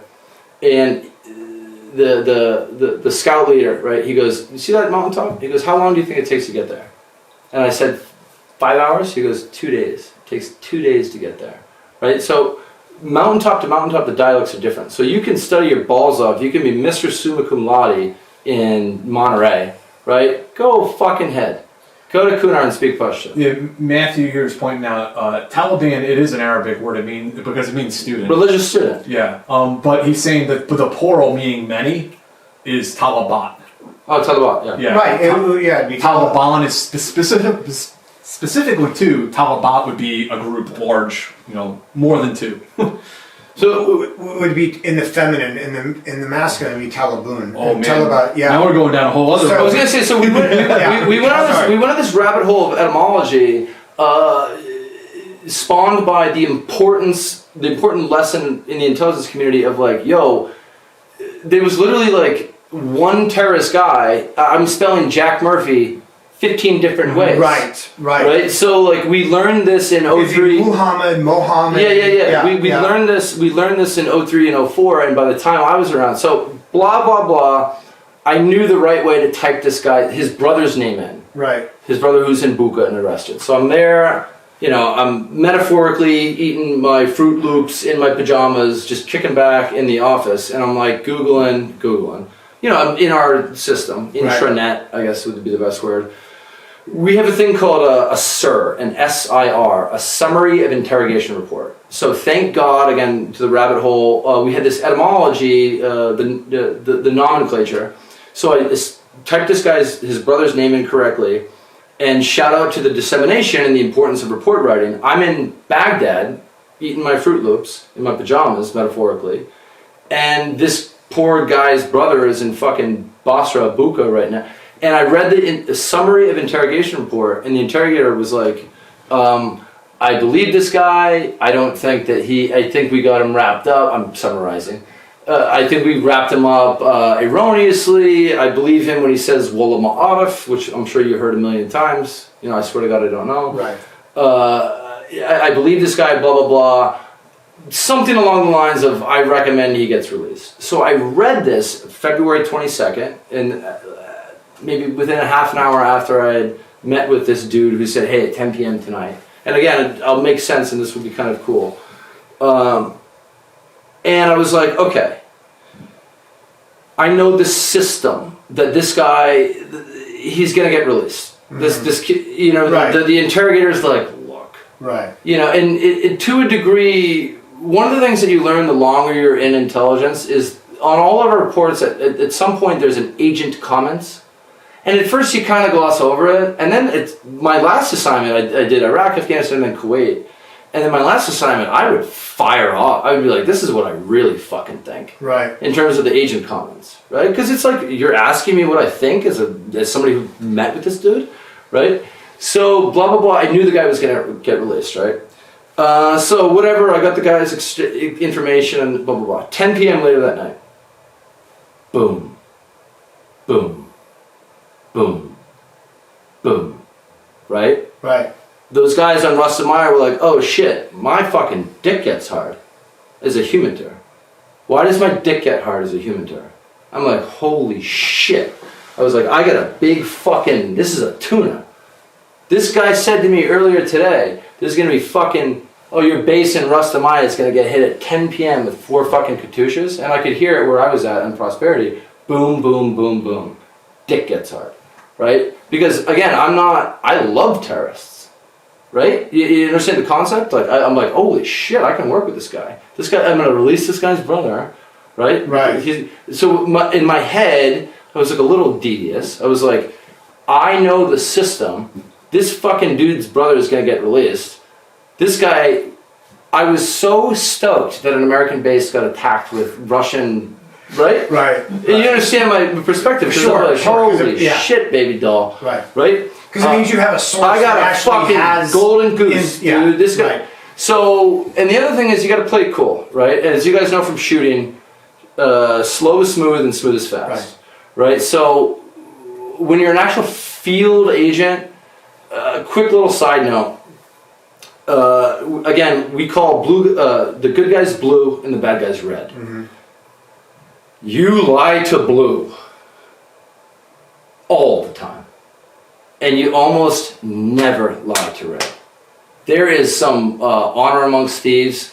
Like, honestly, real talk, if we're gonna, that inner hippie in me where I'm doing this for the military, where I'm trying to not get fucking innocent civilians murked, where I live in Baghdad, and like 15 people live to a fucking house. Right. You know what I'm saying? So like if 810 Cav does the wrong thing, like, that's not cool, brother. I'm a hippie from Massachusetts. Right. I'm not a tobacco spitting dum-dum simpleton who just wants to kill brown people. Not at all, right? So like, it was so excited that I had this guy that had, I was like, what's going on here, right? So I ran with this dude. We met kind of week to week. And at some point I was like, how do you know, maybe the 4th meeting between this guy and I was like, what? He's like, you know, I heard so-and-so say this. And then so-and-so, the guy's name was, as it were, he was part of the Al-Fartusi network. The Al-Fartusi network, this is 2006, operated out of Sector 5 of Sadr City. Now, you know Baghdad, right? A little bit, yeah. Okay, so for all you folks at home, remember I was mentioning that, like, so when you're in Intel, you have a responsibility, like your AOR, but you don't know shit about your AOR because only idiots would be like, hey, I want to get recognized by my neighbors, ratting on them. Right. So, as it were, I became an expert on Sadr City. Right. Because people from Sadr City, an expert, that's a handsome description of myself, right? But I kind of sort of fucking knew what I was talking about. Right. Over time, right? A lot of these dudes. Now, so the Fartusi network, Sadr City is all Shia. Baghdad has about 8 million people. Sadr City is a diamond-shaped neighborhood in the northeast of Baghdad that was effectively founded in 1979 as like a giant housing project. There is a bazillion different neighborhoods in Sadr City that are all designed the same. Mm-hmm. Each one has one market, one soccer field, one mosque, a primary school, and a secondary school. And it's all like on a grid. And 2 million to 2.5 million Shia live there, right? Sadr City is in northeast Baghdad. Kind of sort of in the southeastern corner of Sadr City is Sector 5, which is where the Fartusi tribe operated. They were big dick dudes that were getting Katyusha rockets, right? The leader was this guy, Haj Hadi Shalish Al-Fartusi, okay? you can imagine this. They all live together. Everybody's a cousin. We're all cousins. We're all uncles. We all live in the kind of same neighborhood, right? So ultimately what happened, it was twofold. It was that this guy was an actual, and trust me, I never use the word terrorist, but I'm aware that like there's like civilians and laymen and stuff. You don't use the word terrorist, but this guy was a terrorist, right? Mm-hmm. And I'll explain why I don't use that word, because look, man, I was on the other side of the fucking world with guns and tanks and shit. Mm-hmm. If the Chinese army or the Martian army is like in the Upper West Side, like I'm gonna be throwing Molotov cocktails, doing all types of weird shit, right? You know what I'm saying? Like, you can't blame these guys. It's just business. Yeah, it's interesting that probably 80% of the country supported us overthrowing Saddam. But then you become a Saddam fan. But then after that, then you become a Saddam fan. After that, it's kind of like, why are you guys still here? Like, yeah. What the fuck are you doing? Well, it wasn't just. I mean, it was Paul Bremer. The economy. Yeah, it was 570,000 men. So for the audience at home, what was it? December of 2004. L. Paul Bremer made the decision to disband the Iraqi police and the Iraqi military. Right. What does that mean economically? Right. 570,000 military-aged, military-trained men go home. And oh yeah, by the way, you get to keep your AK. Right. I said you get to keep your AK. 570,000 military-trained men that are no longer employed. Right. You feel me? Talk about juxtapose that to the Marshall Plan, right? Yeah. So that was, that's why the insurgency started in 04. Right. Or 05, whatever, blah, blah, blah. So this guy turned out to be super legit. He was a member of the Fartusi network, and there was maybe 10 of them they had like pickup trucks or whatever, and they would go and they'd pop, and they would do their thing. They were very good at what they did. And he was my guy. I think his impetus for being a source was, one, his brother, he felt kind of guilty that he was actually like the terrorist, right? And his brother is in fucking Buka, right? Who was like, Mr. Prude, right? I'm kind of embellishing a little bit, but that was the deal. I guess his brother was like, a straight-edge guy. And so he was, and the other thing is he was insulted. And again, this is from a human intelligence perspective. I love when I'm making this up. You're an employee and your boss insults you. Right. I fucking love that. Right. Right? Especially like in the Arab and the Afghan world where it's like, what'd you say to me? Right. What? Because shout out to Arabs, especially shout out to Afghans. If an Afghan says, holy shit, I gotta fucking kill this guy, guess what? That guy gets killed. Right. For real. For real. Right? I mean, they mean what they say. Shout out to you Afghans, especially you Pashtuns. Kunar. I have people from Kunar watching this, by the way. Yeah. Seriously. And we'll talk about Kunar in a second, but blah, blah, blah, this guy was the real deal, right? So everything is reported and documented, and we have different, areas, and I was like, direct access to blah, blah, blah, blah, blah, right? So in our greater portal, there's nomenclatures and stuff like that, and there's insums, like intelligence summaries or whatever. So so-and-so is reading it, it's like, oh, fuck, direct access, right? And then you look at the nomenclature and you're like, oh, it looks like this guy is here. And it looks like, okay, then there's a yellow book. Oh, it looks like I'll get in touch. So you would get phone calls from, and from this guy, this source who was active duty, his brother was in prison. When I say active duty, he was in the Fartusi network doing his thing. His brother's in prison and his boss pissed him off. He was like an active source with us, right? I guess his wife spoke pretty good English. So I got his wife like an interview for some interpreter job with one of these myriad of agency whatever that were in Baghdad at the time. I got him a security job, which gave him money, which gave him this and that. We kept meeting each week. Through this guy, I started doing some pretty cool stuff. Again, as an investigator, you are only as good as your source, right? So this football now starting to kind of make sense. I was very, very lucky that I found this guy that's like actually legit. Again, boom, boom, boom, boom at 10 p.m., right? Right.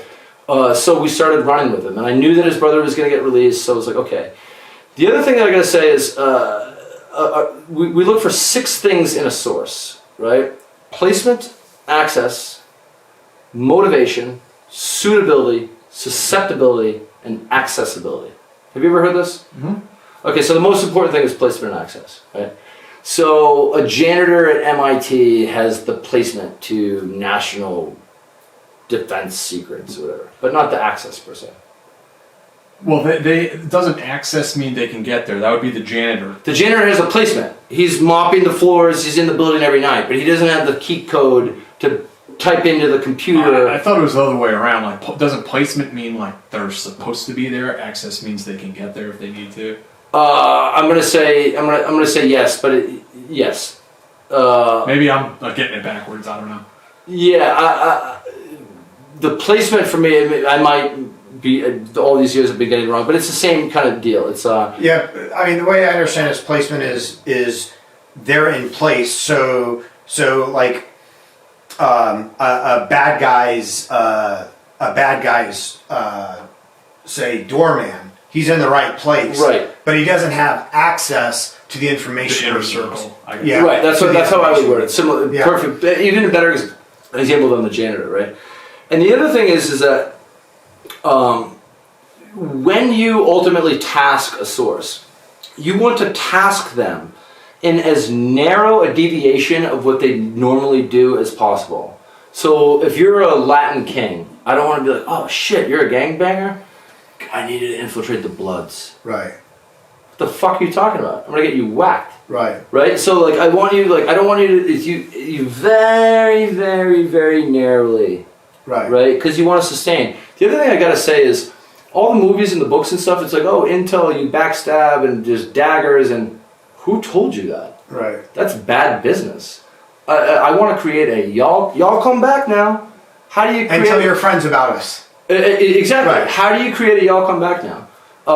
Service, food, ambiance, etc., etc. Like, I don't know where it came from, but like one of the reasons that I'm kind of doing this is like there's no dagger or backstab. It's an equilibrium. Like if I can have an elbow pipe for 49,000 years, right, and just slowly, you know what I mean? That's what I want to do. It's like I've had so many people, like CIA case officers, say like everyone thinks the CIA like blackmails people, and like that's how they get assets. Like it's not really how it works, because then you have a hostile asset. Yeah. You gotta wonder what they're gonna do to you. Yeah. the Now, second they have a chance. the other thing I was thinking about, and again, this has been 10 years, it's kind of since I've done this, but like in a tactical environment, P&A, right? You want to completely exhaust. You want to exhaust the P&A of your source in a tactical environment. What do I mean by that? Right? So I'll give you a real life example. I'm going to keep running with this, right? So this guy was in the Katusha, he was in the Fartusi network, right? 3416, right? Ultimately, I don't know what happened to him, right? I don't know what happened to him because we exhausted his P&A because we fucked that thing up. Mm-hmm. He was in a Katusha rocket squad. He was in, there was about 10 of them. And the Baghdad #2 at the time, Baghdad's #2 most wanted guy, was the leader of that cell. His name was Haj Hadi Shalish al-Fartusi. The second in command was Josham Tarish. He was Baghdad's 5th most wanted. Baghdad's 7th most wanted was Talib Rahim al-Fartusi, right? So ultimately, and I'll tell you how we did this or whatever, but the real talk is, the reason that I really take the time to mention Sadr City is you can't hit a guy in Sadr City. You can't go, it's going to be motherfucking Mogadishu times Mogadishu. I've never been there, but I'm told there's... Brother, it's a motherfucking intimidating There's place. like one way in and out. Right? Yeah, it's a motherfucking... So here's the deal. And it's not necessarily because of us, the Americans, but because of the sectarian war. Sadr City is the mecca of like Shiaism, not necessarily in terms of shrines or stuff, but like in terms of Population. Baghdad. Yeah, it is the Harlem, McFucking Harlem, like of the Shia, like in Baghdad, right? Mm-hmm. Saddam Hussein only went to Sadr City one time. At the tip of Sadr City, which is a diamond in northeast Baghdad, there's a Marlboro factory, Marlboro cigarette.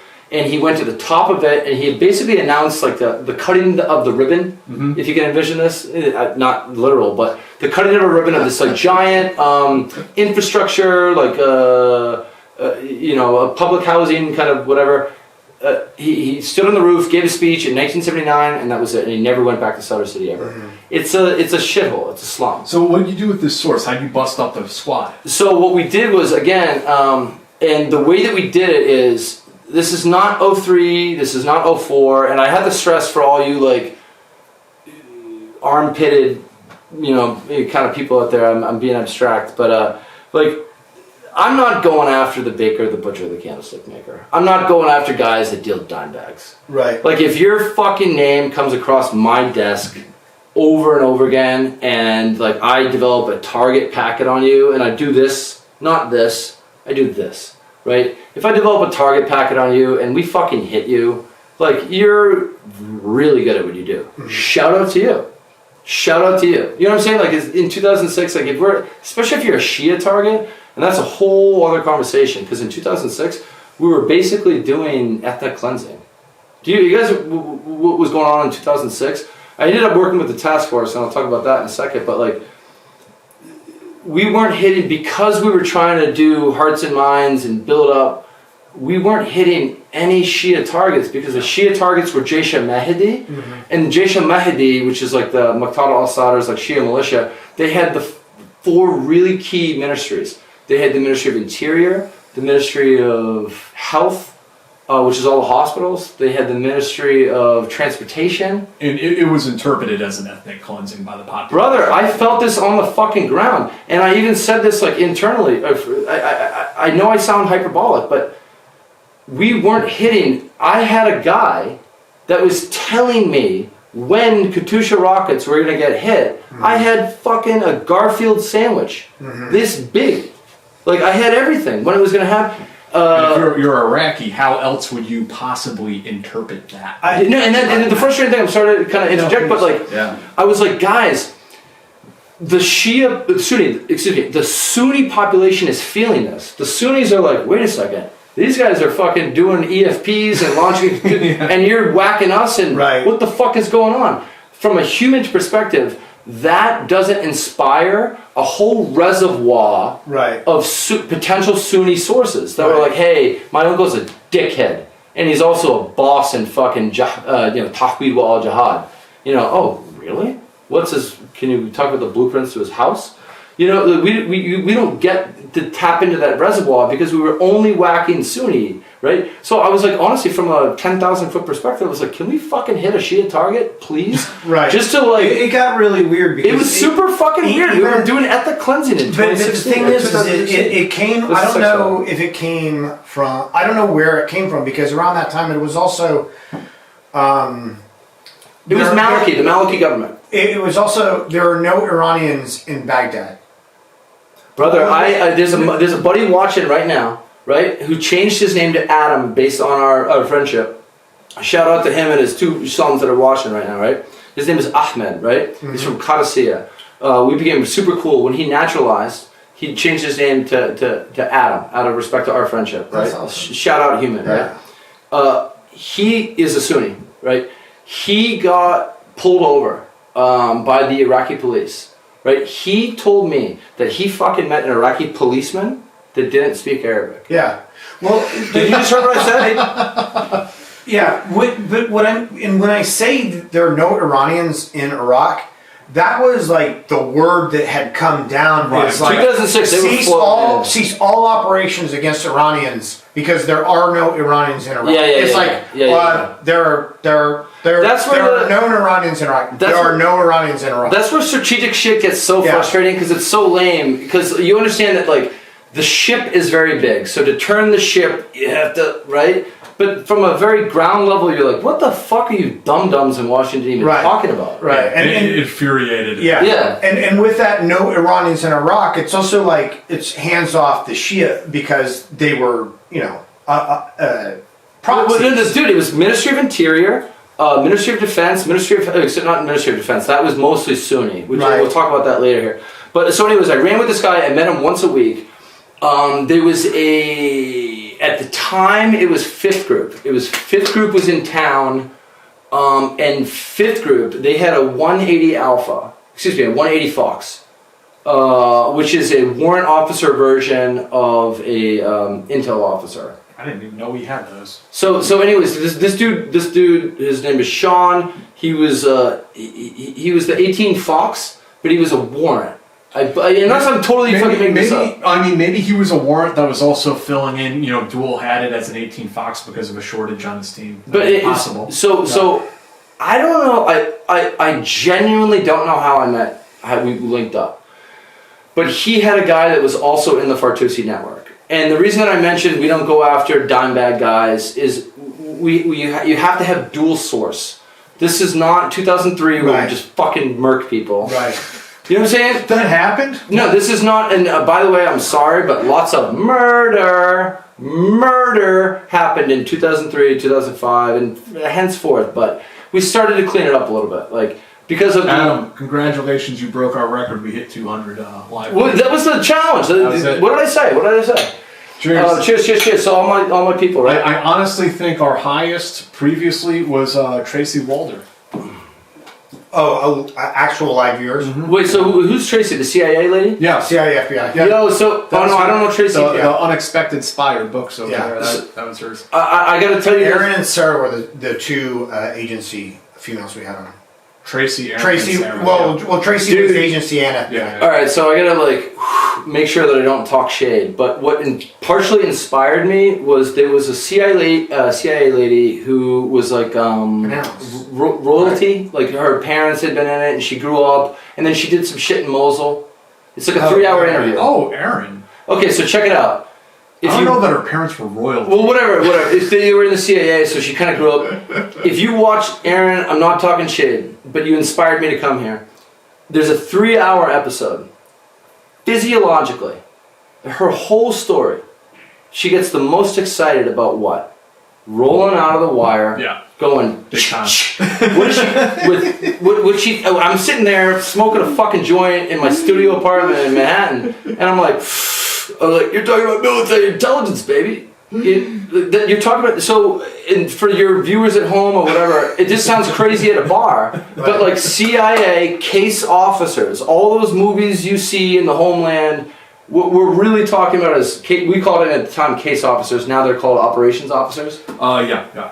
So they will tell you, they've told me, and I will convey this, that they're jealous of us as military intelligence, because when you work a target, it becomes your baby. It becomes your fucking baby. I mean, literally, your day and night, and your. When I was in Baghdad, for whatever reason, we had one imagery system on one computer and one on another, so I literally slide back and forth like a. Sounds about right for the Army. No, I would slide back and forth, and it becomes your baby. It's the right? Army, none of the computers will. And then once you get that Garfield sandwich, that's the target packet, they don't have an organic action arm. So they have to pass it off, and then you're like, well, just take care of my baby. Mm-hmm. I'm being absurd, right? But not really.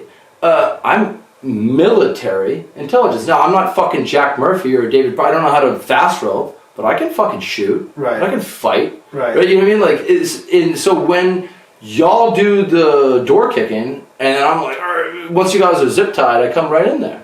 Because I know the whole system, I've been studying this stuff, and so they're kind of, they're jealous of us, right? So the Rocket Squad. Yeah, so there's two real things that I kind of want to get across. We'll talk about Afghanistan later, but Iraq really boils down to me for two sources. 3416 and 3421, right? 3416 is this rocket guy, right? He was organic, his wife was pregnant. Now, quick side note, anybody who really knows Baghdad, I hate to say this, but there's like the tigress in Baghdad, and then Karada looks like the penis, right? If anybody's been in Baghdad, like I don't know about the penis. I never saw it. So if you look at the tigress, so Karada, and then there's like the University of Baghdad, which is like the western tip of Karada, and then to the east of it is Wahida. Karada was a affluent Sunni, a lot of people in the Ba'ath Party, like who's who kind of lived there, right?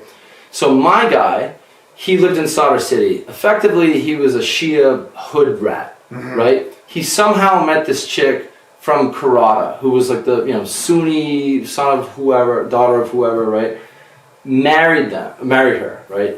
Romeo and Juliet without permission. Right. Right? Ooh. So this hood rat, so the father in Karada of the daughter was like, I would love to invite you guys over for lunch. Right? They come over, what happened? They kidnapped the daughter. Right.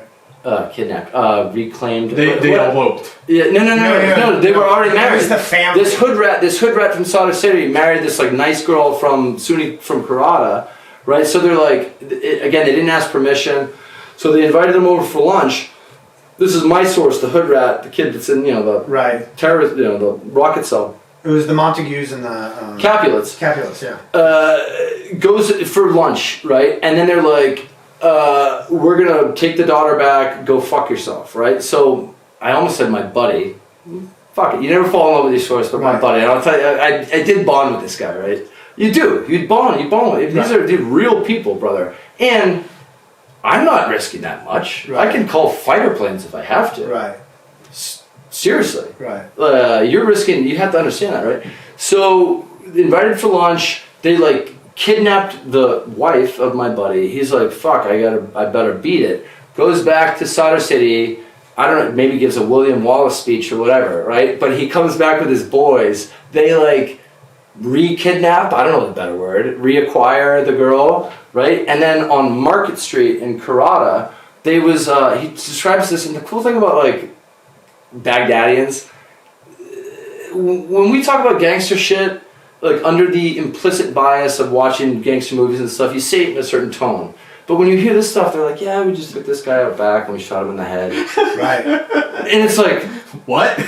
no, and so the way that almost monotone, like laissez-faire, like the way that, so he gets his buddies, his cousins, all these, dudes. And then I grabbed a Capri Sun, right? That's exactly what I'm saying, yeah. So gets his wife back and puts her in the car, and they start going down Market Street, which is almost like a perfect west-east to go back to Sadr City, like in Baghdad. Somebody can Google, look at it.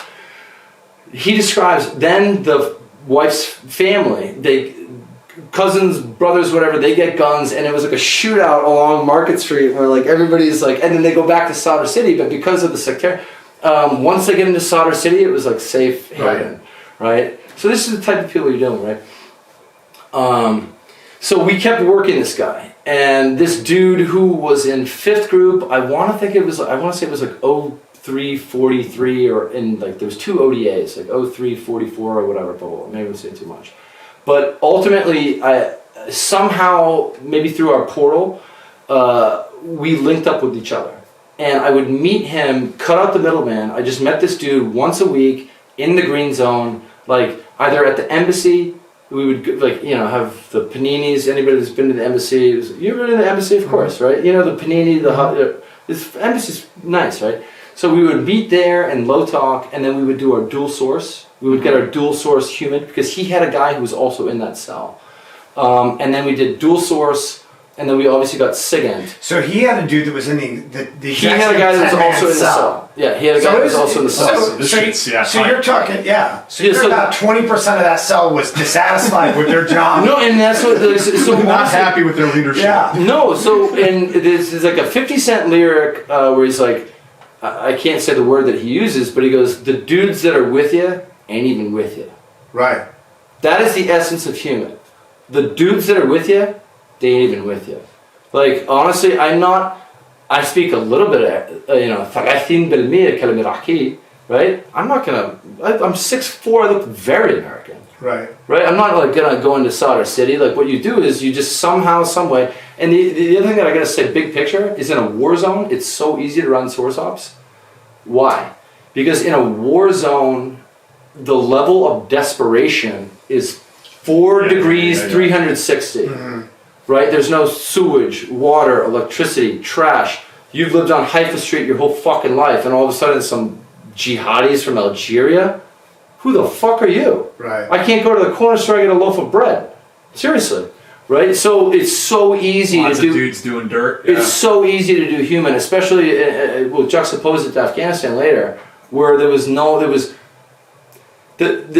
that Baghdad was a great place to cut your teeth and the work was, it was non-stop, is because of the sectarian war. Right. The enemy wasn't unified. as it were, there was two enemies, right? Mm-hmm.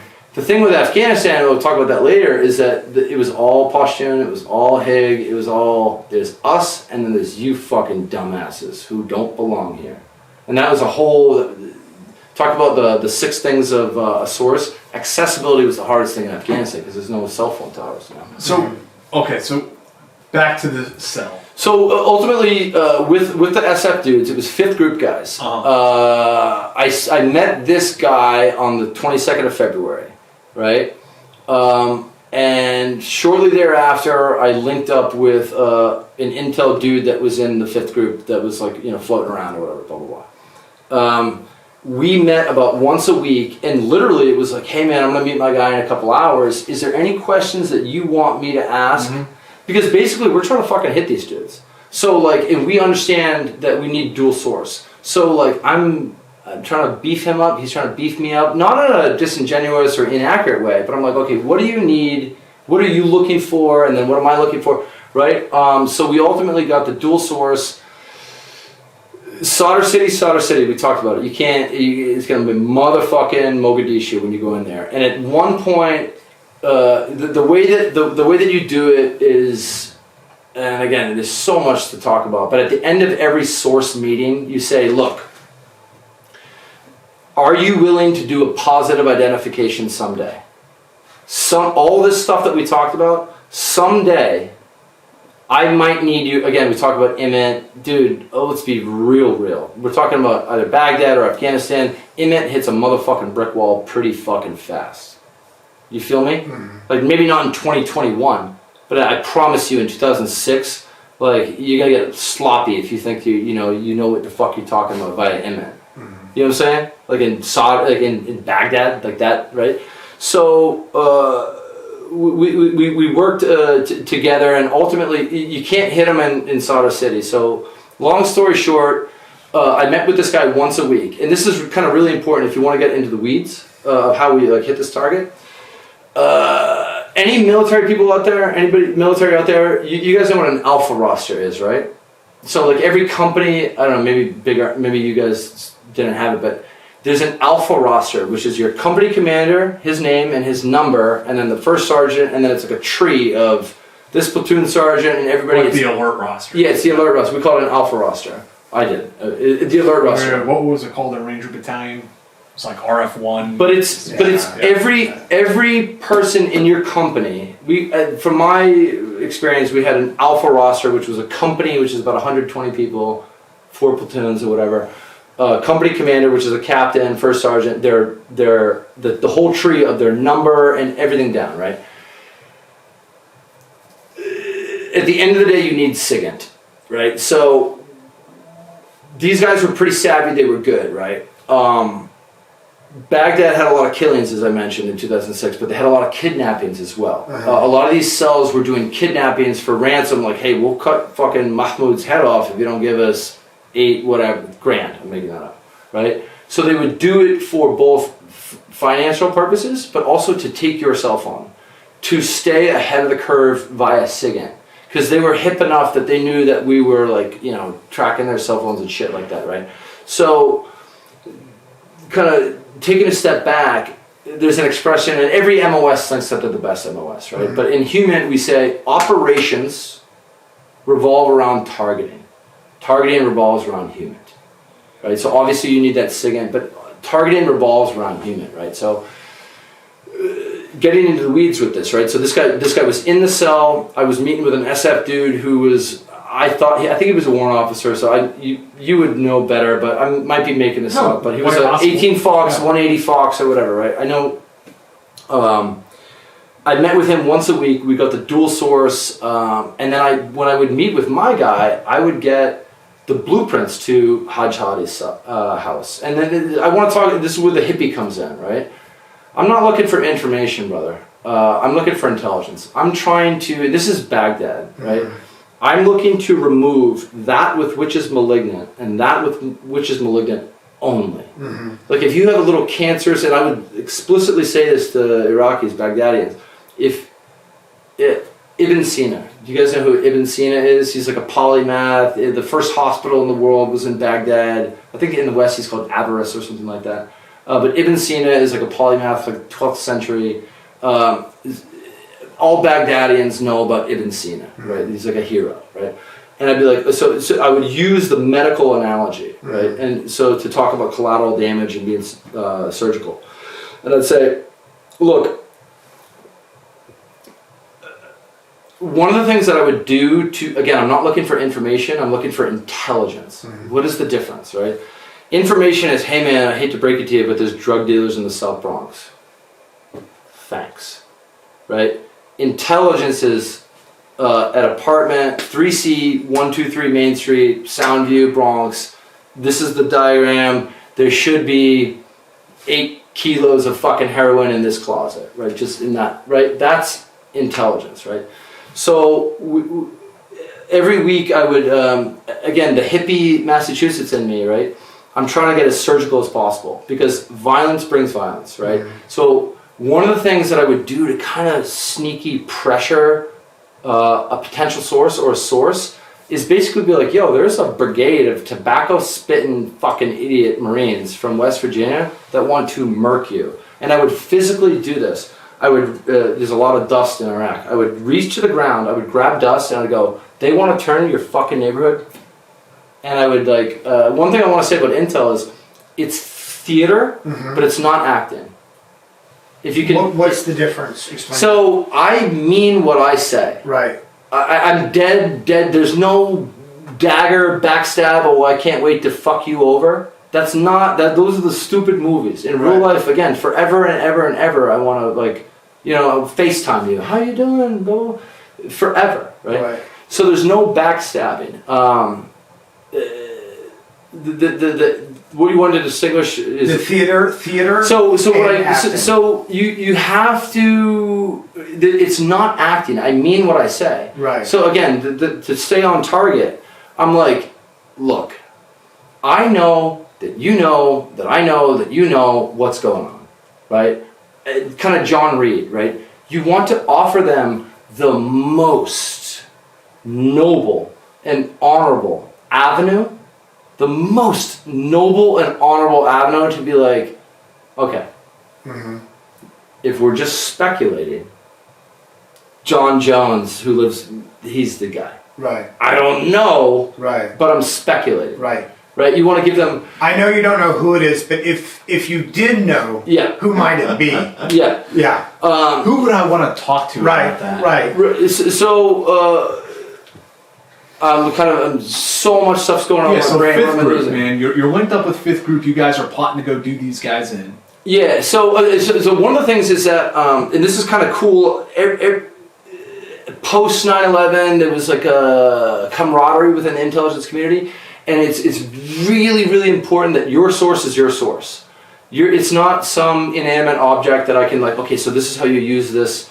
Equipment, right? So your source might be like, I don't give a shit if you're ORA or CIA. Dave's my fucking guy. You understand what I'm saying? So the intelligence community understands that nuance, right?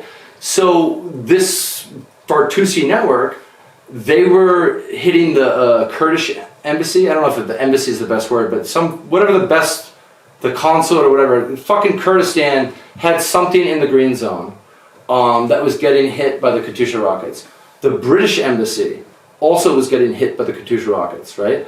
So I was getting hit up, again, ethnic cleansing, we weren't hitting Shia targets. People were fucking hitting me up left and right, and they're like, I was getting invited to dinner at the Kurdish embassy. I'm dead serious. I went to dinner, and that's the first time I ever heard of Peshmerga and all that jazz, and they were so much more professional than the Iraqis. Well, the Iraqis, but they're Iraqis, but... you know what I mean? Like the Peshmerga in Baghdad, for me, was distinctively different than the Iraqi army. There were also Baghdad Kurds, which are distinctively different than... They were educated. It was a whole Kurds. different vibe. Yeah. But they like courted me because their consulate, embassy, whatever the best word is. I mean, their marquee spot was getting hit. And then again, we had this whole system where they were able to look at and it all came back to me. Whatever my nomenclature was, it was like there's a guy on Prosperity that has source with direct access. So I got, the British embassy got hit by the Fartusi network. And then I got invited, the SAS was like, all right, they were pissed, so that we wanted to do a mission. And I almost did a mission with them, and that never happened. There was one point, I think, in May. Again, I met this guy in February, but come May, this SF dude and I, we had built up enough that we were going to go. There was 2 ODAs, and my source was going to do a positive identification of that's Haj Hadi. We were going to hit 2 targets, Haj Hadi and then Talib Rahim, right? In the same neighborhood. They live almost right across the street from one another. Everybody's family, right? This was May. Everything is Shia. It was the al-Maliki government. Because we were going into Sadr City, the mission got all the way brought up to the prime minister, which was al-Maliki. I had my source, again, at the end of every meeting, this is kind of really, we're getting into the weeds now. At the end of every meeting, you tell this guy, look, at some point, the day may come where you have to do a positive identification. For Arabs that are like real kind of honor, they're like, no problem, I got it. I can't think of one instance in which an Arab was like, I don't know, I don't feel comfortable with that. They're all like, I got it, right? Eventually that day did come. And there was 2 things in which, one we were going to go and hit Haj Hadi. Now ultimately all these guys got hit, but they got hit when they left Sadr City, and then a little bird came down and they wrapped him up. But you can't hit him in Sadr City. Just in terms of the nuances of human, this guy was a full-blown terrorist or whatever, right? He did come, we were talking about a big-ass cache northeast of Sadr City, outside of Baghdad, in this place called Ma'amul, right? Which is super, it was this big-ass fucking cache. And we had been talking about it for a long time, right? Again, at the end of every meeting, you say, hey, are you still willing to do a PID, right? And they always say yes, right?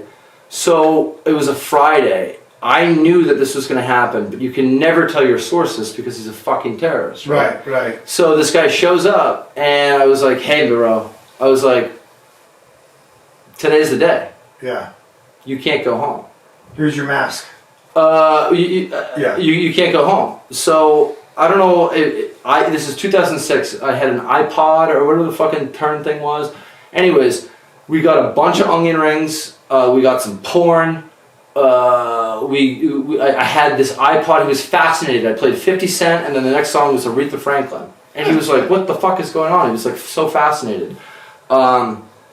This is kind of a interesting kind of nuance or whatever, right? So many kidnappings took place in Baghdad, right? So this is what they didn't ever tell you in training, right?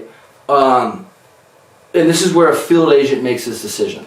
I told this guy, hey, knock knock, who's there? Today's the fucking day, you can't go home. At 5 in the morning, we're gonna hit this, weapons cache in Ma'amul, and you're gonna do a motherfucking PID. And you're gonna be wearing DCUs, and you're gonna be wearing fucking body armor. And that's what's gonna happen, because you've been saying Na'am, Saidi, for 4 months now, right? It was a Friday, and the guy's wife was pregnant, okay? There was so many kidnappings at the time that I just knew the calculus. I was like, okay, so this is a Friday, we're gonna hit this at 5 in the morning. If 3416 is gone, it's gonna look pretty fucking suspect. Right. So I was like, I have to let this guy call his wife. Mm-hmm. Now, again, this is not training, this is just on the job, I was like, I gotta let this guy call his wife. I have a German Shepherd, as I mentioned before, right, who gets really alert. Now, shout out, I hope Jamal, my interpreter, who I had 3 square meals a day with, and shout out to interpreters. You do nothing. Everything you do is with an interpreter, right?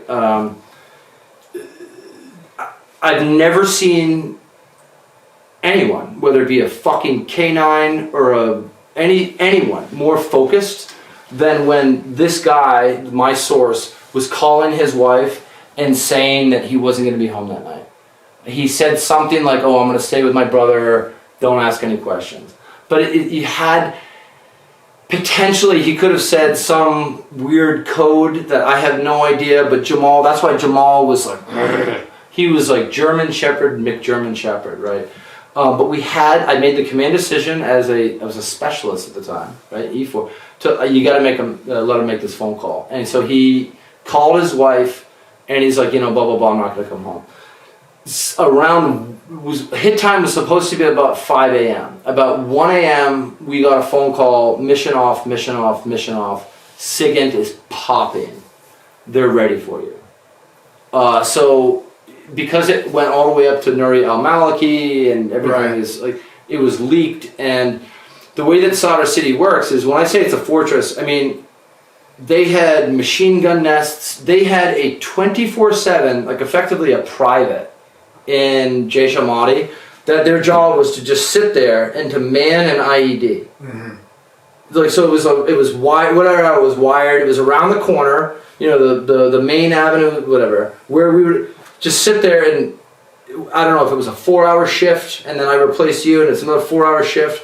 But 24/7, they had fucking IEDs that was like click, click, click, clack. They were ready for us. So thank God I talk shit on SIGINT, but like SIGINT saved my life. Because I was going to go into Sadr City Sector 5 with only 2 ODAs. Now look, superheroes, but when the whole beehive comes on, motherfuckers, American men are going to fuck all that, dude. I ain't that tough, right? So shout out to SIGINT, it got leaked. We didn't hit it then.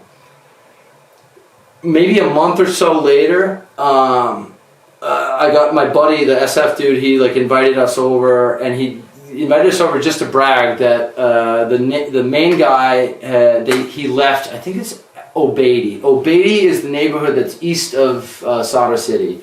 He went to a gas station in Obeidi, and they fucking little birded down, and they got him. Now, one of the things that I always used to say to my sources is, I was like, look, do you know boxing? And they're like, yeah.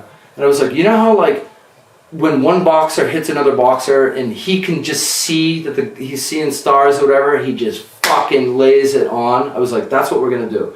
Once we hit the top guy, we're gonna fuck everybody up. Mm-hmm. You understand? I would explicitly say this to my sources. Right. We're gonna start hitting fucking everybody.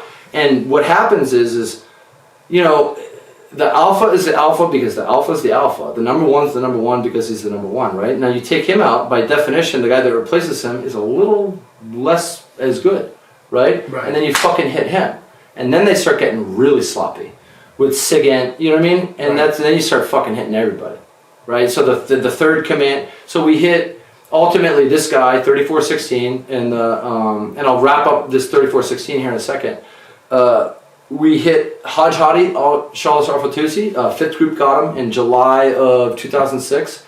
2 weeks later, they got Talib Rahim, which was 5 out of the 5th most wanted guy in Baghdad, who was the 2nd commander of the Fatusi. And then they got Josh Mutarish, which was the 7. So, kind of getting back to 4th ID, my battalion commander found out that like I was the dude, somebody briefed somebody, and it was like, there's, I don't know how the fuck it went down, but at some point I got credit in, 4th Special Troops Battalion, Lieutenant Colonel Joseph Gendera got credit for hitting number 2, number 5, and number 7 most wanted. And I remember being in the dining facility, and my battalion commander came up to me, and he was like fucking hitting me on the shoulder, like all fired up. Like I must have made him look real good. Right. And at that point, we could do no wrong. Right. We could do no wrong. And again, I mentioned that we had a compound within a compound. I should kind of make sense here for a second. My platoon sergeant he's now a prosecutor in like one of the highest crime areas of Michigan, right? Before he joined the Army, he was a professional kickboxer, okay? This motherfucker had us on lock. Haircuts, DNC, show up 10 minutes early, right? He did it because he knows, garrison, you have to do that. Because you need to butter up your blue force, you need to butter up your command, because in order for you to actually save lives, you need to be off fucking leash. Right.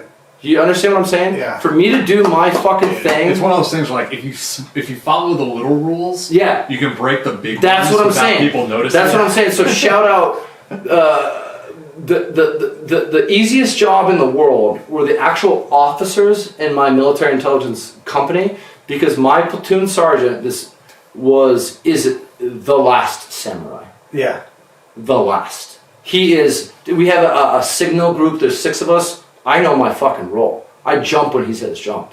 And I haven't seen his face in fucking 10 years. Yeah. But you understand what I'm saying? He had us so locked in garrison that we were fly on free bird when we were downrange. And that ultimately utilitarianism saved lives because we were able to be freaky deaky, do whatever the fuck we want.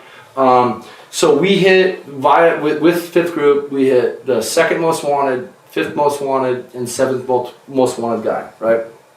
I'll pivot to my other big source because this is where I started to work with the task force. Mm-hmm. Okay, I jumped out on an airplane one time. It was skydiving. I'm a leg, right? But what I'm saying, You have to preface that with dirty nasty. I don't know. I don't need to whack motherfuckers. I don't need to jump out of an airplane. Tell them what you are, Adam. Right. So I mentioned February 22nd, Samara Golden Mosque, right? But what really fucking kicked off the sectarian war was April 9th, Abu Musab Mosque in Haria, right? 94 killed, 197 wounded, right? We as intel guys, we got a phone call later that afternoon that was like, hey, the Iraqi police, the Ministry of Interior have suspects for the Haria bombing. They're in Site 4, which is east of the river in Rasafa. We're worried that they're getting fucking tortured. So we linked up with, how well do you know Baghdad? There was Union 1 and Union 3. So we linked up with I think the guy's name was Colonel Steele, some special forces fucking legend. Steele was a Ranger legend. Yeah, no. He was, that guy was Rakkasan's, he was at Loyalty. He was the 3rd Brigade. Ranger guy. 3rd Brigade, 101st. I went on a fucking raid with those dudes. We'll talk about that later. Black Hawk Down fame, right? Yeah. He was a former Georgia football player. That's not that guy. It's a different guy. This guy was an 06. That other guy was too as well. But this is special force. Blah blah blah. We went with everything was bilateral at the time, right? So I think it was April 9th. This is when shit was really started to fucking cook in Baghdad. My partner and I, we got called to link up with some SF colonel who was doing some bilateral shit with Iraqis to go east of the river to go visit the interrogation facility, Site 4, Rasafa, Ministry of Interior, where these suspects were, right? They were going there to make sure that nobody was getting tortured. Look, ethically, morally, I don't really care that much about torture. Professionally, it's not a good tactic. I imagine at some point some dude somewhere needs to get fucking tortured. Right? But professionally in terms of gleaning intelligence, so ethically, morally, I'm not totally against it, right? But professionally, it's just not a good tactic. Right? So we went there, and this is where my shit really becomes interesting, in my opinion. We went there to Site 4, Rasafa, east of the river, Ministry of Interior, and we met up with, so again, this is the Iraqi police, which is basically 100% Jaish al-Mahdi. I think it's 83% Jaish al-Mahdi, right? And my partner and I, as intel dudes, we met with our counterparts, which are double our age and 10 times our experience, right? And to that point, you leverage that, right? You box a wrestler, you wrestle a boxer. When you say your counterparts, do you mean in the Iraqi system? Yeah. And so to that point, so sorry, I think we're going to hit on the same thing. The American system is super unique. I think we're almost every other military, enlisted people do not do this shit. It's only officers. Do you guys understand what I'm saying? Yeah. It's super unique that a fucking 23-year-old specialist is going to be having this agency endowed and entrusted with this, right? So you have to be honest with yourself, right? These guys are twice my age, 10 times my experience. So one of the things that you do as a source handler is student, teacher, student. Right. And then each week when I see you, I've learned a little bit more about the Quran. Right. And I've learned maybe 2 expressions in Arabic. And I'm citing something from the Hadith, right? Alhamdulillah, right? I'm leveraging, so the way that I'm maintaining rapport with you is not, well, I'm so fucking smart. Right, I'm American. I'm fucking, absolutely not. And real talk, any real intel guy that's done the shit that I did, that did counterterrorism, you're one step away from the Shahada. So what happens is you're so curious about Islam. Oh my God, Islam. I'm from Boston. Everyone's Christian where I'm from. I never fucking heard. Oh my God. And you're one step away from the Shahada. So what you do is you don't present yourself as, fee fi fo fum, here comes this fucking 23-year-old baby-faced know-nothing. What you do is you're like, I'm the T-boy. I'm a ball of clay. Right, educate me. I'm a ball of clay. Real talk. I'm 23, a baby fucking face, right? So I did that with these. You have to recognize these guys. What are you, stupid? I'm cool. I ain't that fucking cool, right? These guys are twice my age, 10 times my experience, right? So we went April 9th. We met these dudes that were interrogators, a colonel and a major general in the Iraqi police, part of the Ministry of Interior, which equals 100% Shia, 100% Jaish al-Mahdi. Right? You guys understand what I'm saying? You viewers at home, Google it, right? As a quick side note, right? When you're doing a PM, which is a personal meeting, right? And you're doing this, you might talk about, I like tea and you like tea, right? But at some point you're going to talk about blueprints, you're going to talk about, okay, what's the rank structure, you're going to really talk real talk, right? You have to take a break. Some of these meetings, when you're especially doing the blueprints, again, when you're teaching a Garmin, when you're doing imagery, it takes 2 to 3 hours, right? So you take a break. When we would take a break, we would walk outside, and kinetically, that's when you ask your real questions. Like, I don't know if the viewers at home see this, but there's probably 4.5 feet separating you and I, and 4.5 feet separating you and I, in terms of furniture. It's a completely different experience if we were at the end of the interview. But when you start walking, if you would start asking me, so how many girlfriends have you had? How many daughters do you have? You can't ask a fucking Iraqi, or especially an Afghan, that question, how many daughters do you have? Right. Unless you can't in general.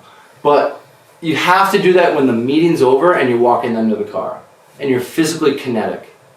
That's one. They're off their guard, yeah. Yeah, but just it also changes it changes the flexibility, geography, and everything. When you and I want to go on a date with you.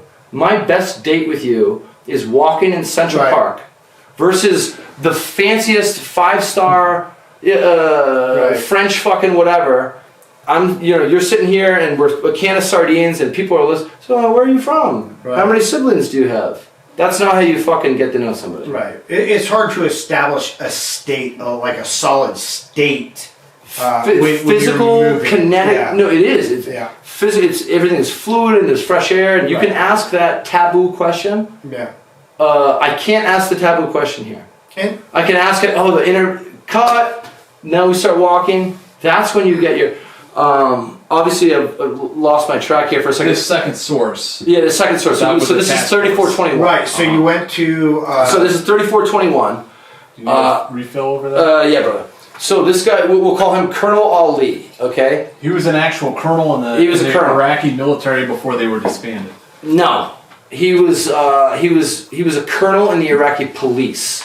And it's super important that I distinguish the two, because the Iraqi police, the Ministry of Interior, was very Shia heavy. The Iraqi army was very Sunni heavy. Do you guys know that? It was very Sunni heavy. And there was particular dudes, and we'll get to this. I was in Iraq for a year. As far as I understood it, and I'm kind of fast forwarding here, what's my job? My job is to hit fucking terrorists, right? So I can do that via sending a company of American men who have girlfriends and pregnant wives and mothers and daughters and shit like that. Or I can find out that there's some battalion commander, some William fucking Wallace battalion commander, in Amaria, West Baghdad, who fucking hates Shia, right? So ultimately, fast forward, we started hitting targets that, I'm dead serious, what would have taken us, Shia targets, would have taken us 4, 5, 6 months to hit. What you do is, you find out the ETT, the embedded training teams, right? And like an American, Jack Murphy is a captain, and he's embedded with 1, 2, 3 battalion, Iraqi army, right? Certain guys are fucking gung-ho, right? And what you do is you just literally call them on the cell phone, and you're like, hey, there's an IED facility in this Shia neighborhood of, whatever, West, whatever, I'm making this up.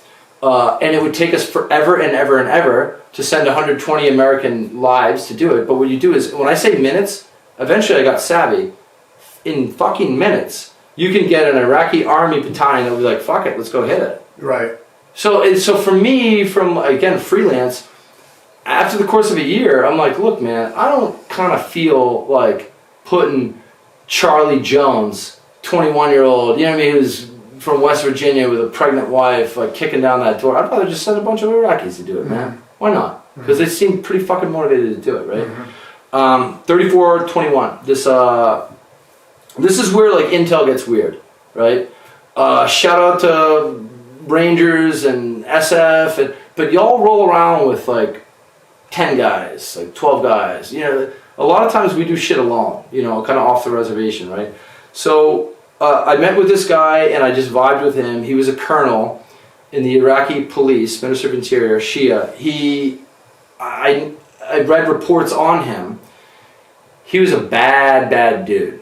He used to make earmuffs. He used to make his prisoners fillet him. It was like a power move. He purportedly personally cut people's heads off and drove down an avenue in Sadr City and was throwing out the fucking heads, decapitated heads in Sadr City. This guy my source, right? Oh, Iraq. Yeah, no, for real, right? So the reason that this is like the weird soupy, like where an intel dude is an intel dude, is I'm the nexus, right? I'm not that cool, but as it were, based on our composition, I'm the guy, right? So I met with this dude, and they had, just based on their tactics, based on what they did, they're Iraqi. They had the Pacific Ocean of human intelligence that I didn't have. Guess what the fuck I had? I had Task Force 145. I had, Like I had turned Task Force 77, turned Task Force 24. That's what the fuck I had. All you rappers are like, I'll make one phone call. No, but seriously, I'll make one phone call, right? So they knew that. I need to tell somebody from Delaware and Iowa about the might of the American military. Let me tell you something. I don't need to convince an Iraqi the might of the American military. Right. You feel me? Right. They know what's up, right? So they know the buttons that we can push, right? So I developed a relationship with this guy, and we started meeting with this guy.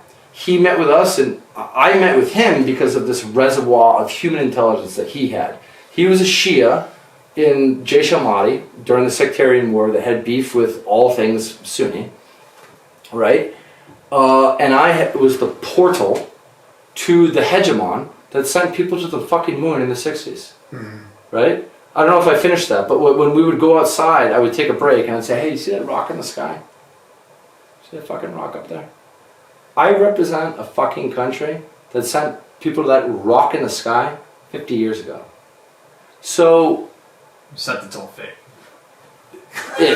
But if you're hearing that, you know what I'm saying. What I'm saying is, if you give me juice, I'm going to give you some motherfucking juice. You got a space program? No? Yeah. Shut the fuck up. Yeah, that's what I'm saying. So, but you know what the response to that in Afghanistan, though, is? Afghanistan is a whole different thing, man. They go, that? Yeah. No, that's far too small. Yeah. No, Afghanistan is a whole different thing. A man can't fit on that. And that's a true story. Yeah. Not from my own ears, but... Yeah. Afghanistan is a whole different thing, man. So this guy, the colonel and the Minister of Interior, right, he had this whole wealth. And again, I really want to stress that there was a power struggle, particularly in Baghdad, between the Sunnis and the Shia, right? So the number one target in Iraq at the time was Abu Musab Al-Zarqawi, okay? My Shia source, Colonel Ali, had prisoners, as it were, that were Sunni dudes, right? That gave really good human intelligence, right? At some point, we kept kind of meeting with this dude. At some point, I got a phone call from my terp that got a phone call from Colonel Ali that was like, yo, shit's fucking real. I can tell by this guy's tone, like, we need to go meet him. So throw out all the middleman. Like, any real intel dude knows that you have to leave yourself very, very vulnerable. Like, sometimes, like, you cannot ask your parents' permission to go to the after party. Like, you know what I'm saying? Like, you just, if you want to save lives, you have to fucking... Before I deployed or anything, I learned from, like, a guy that, he said, you're going to do things that will never leave your THT, your Tactical Human Intelligence Team. You will also do things that you'll never tell your THT. Okay? Now, that is not to say that I'm selling secrets to the North Koreans, but there's just shit that I'm a field agent. You fucking made me one. Mm-hmm. My assessment is I need to fucking do this to save to save fucking Ranger lives. Mm-hmm. Real talk, right? And you do that. That's where shit gets weird as an intel dude, right? So we got a phone call, and I should kind of side note, and this is actually kind of sexy. We replaced third ID. Mm-hmm. Fourth ID replaced third ID. The THT that we replaced, there was one dude there that was like super slick, snake oil salesman, super savvy. He stole everything. He had great relationships with everybody, just slick oil, you know, right? So we fell into a really, really good relationship with the ORA, mm-hmm. The Office of Regional Affairs, CIA, right? Both for macro reasons of, hey, communication, you know, working together, and also just this specific relationship. So we had a great relationship with the CIA. My partner, my boss, my best friend, who I've lived with girlfriends more than my mommy, more than my daddy, my boss in Baghdad, he knows me better than anybody, right? He's from Southeast Texas. As it were, the little tiny fucking Southeast Texas high school that he went to, right? And we had a good relationship with the ORA. He went to fucking high school with one of these ORA girls. They knew each other. Really? Yeah, they knew each other. So, yeah. So we had a super everything, and when I say he's charismatic and he's competent and he's cool, I mean it. He's dope, dude, right? Yeah. So everybody was cool, and human interns are generally cool, right? Yeah. So everybody was cool, and we had a great relationship with the CIA, right? They gave us MCI phones. Do you guys know what MCI phones? So I had an Arachna phone, which I kept in touch with my sources with or whatever. But I had an MCI phone. Do you guys know what an MCI phone? It had either a New York area code or a Virginia area code. And I don't know who paid for it. No, I'm dead serious. Someone in New York or Virginia. No, I have no idea. But all of us on our THT, we were given by ORA MCI phones. Anybody who was cool in Baghdad had an MCI phone. Were they like flip phones or a little Nokia type deal? Yeah, it was whatever it was at the time. It was a cell phone. It was a kind of a regular cell phone. Like a flip phone in 2006. I mean, it wasn't a Razor. The Razor was popular. No, they were just... It was a regular phone. I don't think it was phones, I would have remembered if it was a flip phone. The phones in Iraq were just like... But I remember... Like the Nokia. They weren't flip phones. But this is kind of, you know, the MWR 10s and all that shit. My family, my friends, at any point, day and night, they could call this New York area code or Virginia area code, and they could reach me. Mm-hmm. And I would talk with my family and my friends until the battery ran out. Mm-hmm. Right? So we had MCI phones internally for cool kids, SF dudes, task force dudes, huminters, anybody cool in Baghdad had an MCI phone. Right? Mm-hmm. So we had an MCI phone, right? We had a really, really good relationship. And it'll make sense where I'm going with this in a second. Really good relationship with the ORA, right? Mm-hmm. This is Baghdad, brother. You know how like business guys, all their deals are made on the golf course and shit like that? So for us, there was an underground, and I don't mean subterranean, but I mean like there was an underground ORA, CIA bar in Baghdad that was just south of LZ, Washington. Like you would be literally at the bar, and when the helo would come, you hear it and dust and shit. That was Mark Polymeropoulos. Didn't he say he built that bar when he was with the dev group guys? So check this out. No, I think he built I've the bar fucking been there a bunch Buyout. of times. Oh, it was in Buyout? Yeah, he built the bar at Buyout. I've never been to the one in Buyout, but there was one. Somebody out there has been to. I know for a fact that I've been to this bar, and it was so funny because I was a specialist, and the base was like guarded by like army guys, and it was like a PFC or like a spec. And I showed my Massachusetts license at the time to get in. I'm a fucking special, but you know what I mean? I'm the same rank.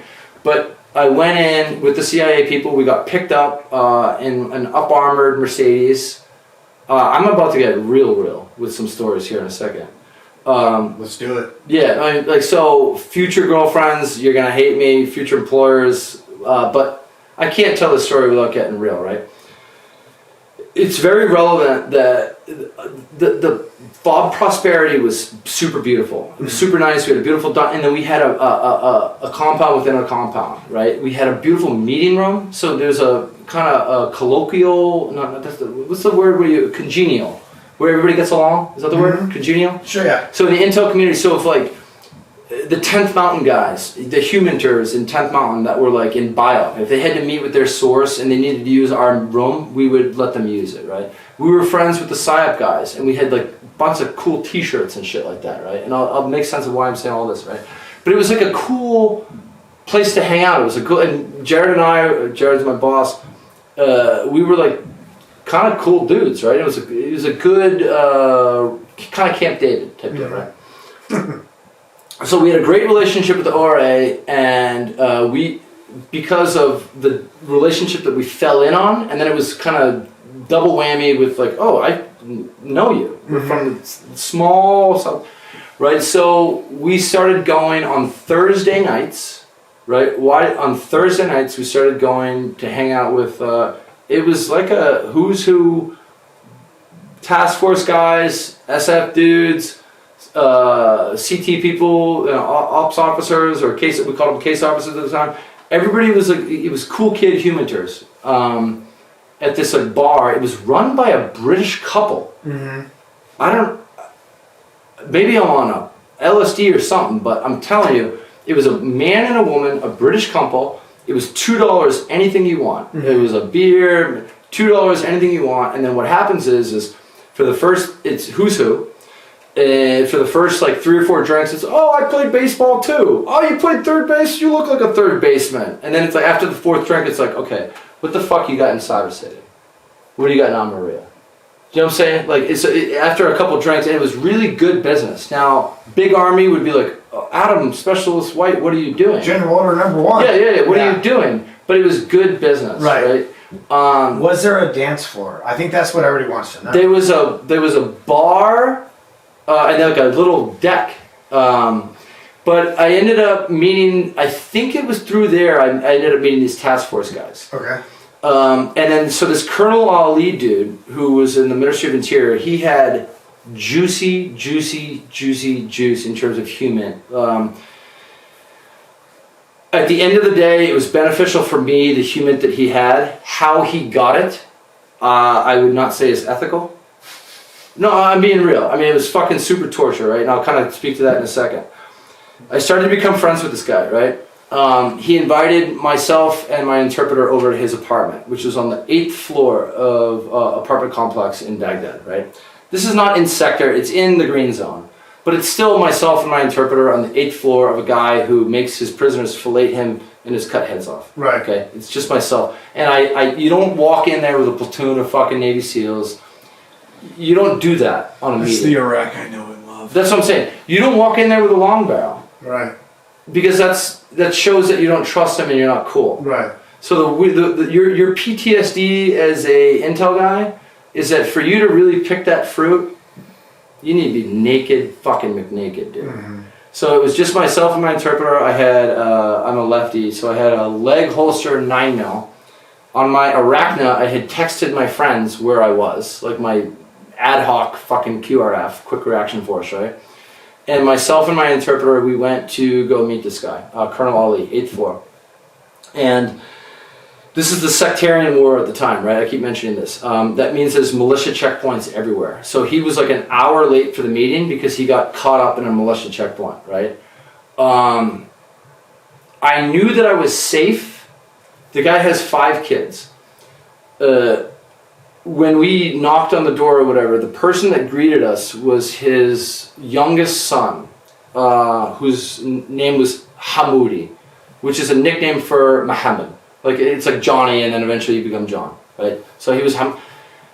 I knew that just again, I'm really fascinated in like my spidey skills. Again, shout out to Rangers, shout out to SF, but y'all roll around with other meat eaters. I'm fucking rolling around with myself and a dude from Nebraska who doesn't have a gun. Right. So like my spidey senses need to be like super ADHD, right? I knew that I was safe and that shit was kosher. Shout out to my time in New York.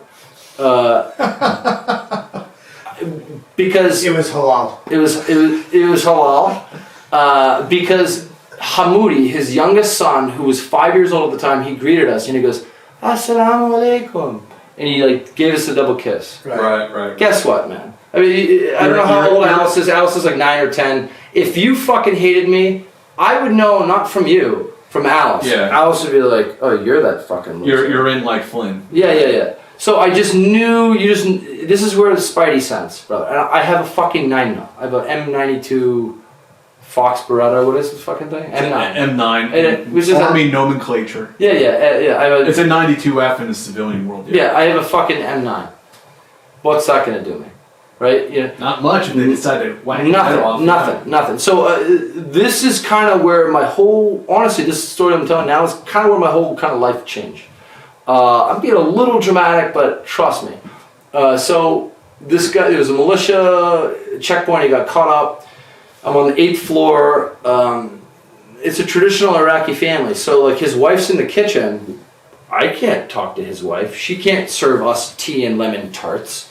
You know what I mean? I don't fucking talk to his wife. Right. So the wife's in the kitchen. Hamoudi like kind of greets us, brings us to this little living room type deal, and then they shut the, and we're just kind of waiting there. And we're kind of twiddling our fucking thumbs, right? It's a war zone, right? So sewage, water, electricity, trash, everything's on a power generator. I'm on the 8th floor of an apartment complex with just a fucking pistol. This guy makes his prisoners blow him and cuts heads off and the fucking power goes out. Where myself and my interpreter on the 8th floor, my command does not know where I am, right? And the power goes out. And I'm like, okay. I mean, pitch black, 8th floor. And I'm like, okay, I'm going to have to get gully if shit gets weird. I'm going to have to be shooting everybody in the face and just doing parkour down the fucking stairs because there ain't no elevator, right? I mean, I was envisioning just shooting innocent people in the face and just doing parkour like a Peter Pan. While yelling parkour. Yeah, right. But so then that's where human is human. Do you know what I'm saying? Right. When you're on the 8th floor, this guy cuts people's heads off, throws them out the window. You're there with your interpreter. The guy's an hour late, and for 8 minutes the power's cut off. Right. Power goes on. Guy shows up. Everything's gravy. Rapport, and he goes, "Hey, my boss wants to meet you." So we leave that building. Picture kind of like Bronx projects, maybe 12 stories high, 15 stories high. There's maybe 4 or 5 of them, right? So we go to like another complex. It's just the 3 of us. Colonel Ali. And by the way, his father was like a judge. So wait, this guy proposes a venue change to you, and you followed him. Yes. It's a first date. No. So you're feeling my vibe so your spidey sense. That's where my kind of PTSD is an intel dude. My stories aren't like, oh my god, my machine gun was so heavy and there was a dust storm in Fallujah and it was 120 degrees. I'm sorry, that's a played out lame story, right? For real. Like my story is fuck. I can't say no, right? So we went from his apartment to his boss's apartment, colonel to a major general, right? And Like how far away is his boss? 200 yards. Oh, okay. So picture complexes. Yeah. So we went to, and it was like the 8th floor of this guy's major general, and there's like 6 officers. It was the first time I ever saw French fries in rice. If you guys have ever, so we went there, and it was myself and my interpreter, and this is where like we really like a first date. We really started to date the shit out of each other. Yeah. Because we think we're so cool as intel guys, and I'm assessing you. Bitch, I'm not assessing you. You're assessing me. Because if I'm a fucking dum-dum, your whole family's getting killed. Right. Not slapped in the face or somebody's going to write something bad about you online. Like, this is Baghdad 06, brother. Right. Like, is this General Shawani you mean? No, I don't know who that is. Okay. Yeah. So we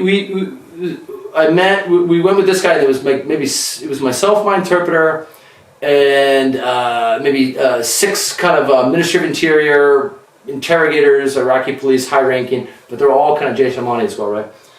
We had dinner, and then to show off, this was one of the most awkward things that's ever happened in my life. To show off, they showed us like interrogation porn. Right?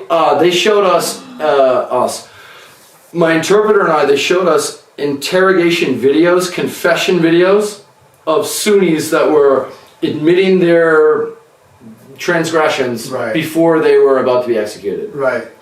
Creepy fucking shit. Totally legit shit right there. No, but the other thing is, so I know enough Arabic, and you guys know enough of Arabic, that the Sunnis were doing these confession videos, and they were saying like, Ani irhabi, I am a terrorist. Right. Bitch, you would never use that word. Right. And you could just tell they were under such fucking duress. Their eyes are moving from like. No, dude, it was fucking. It was faces of death. It was interrogation porn. It was so awkward. But again, I'm an intel guy. I gotta be cool. Everything's okay, bro. Everything's cool.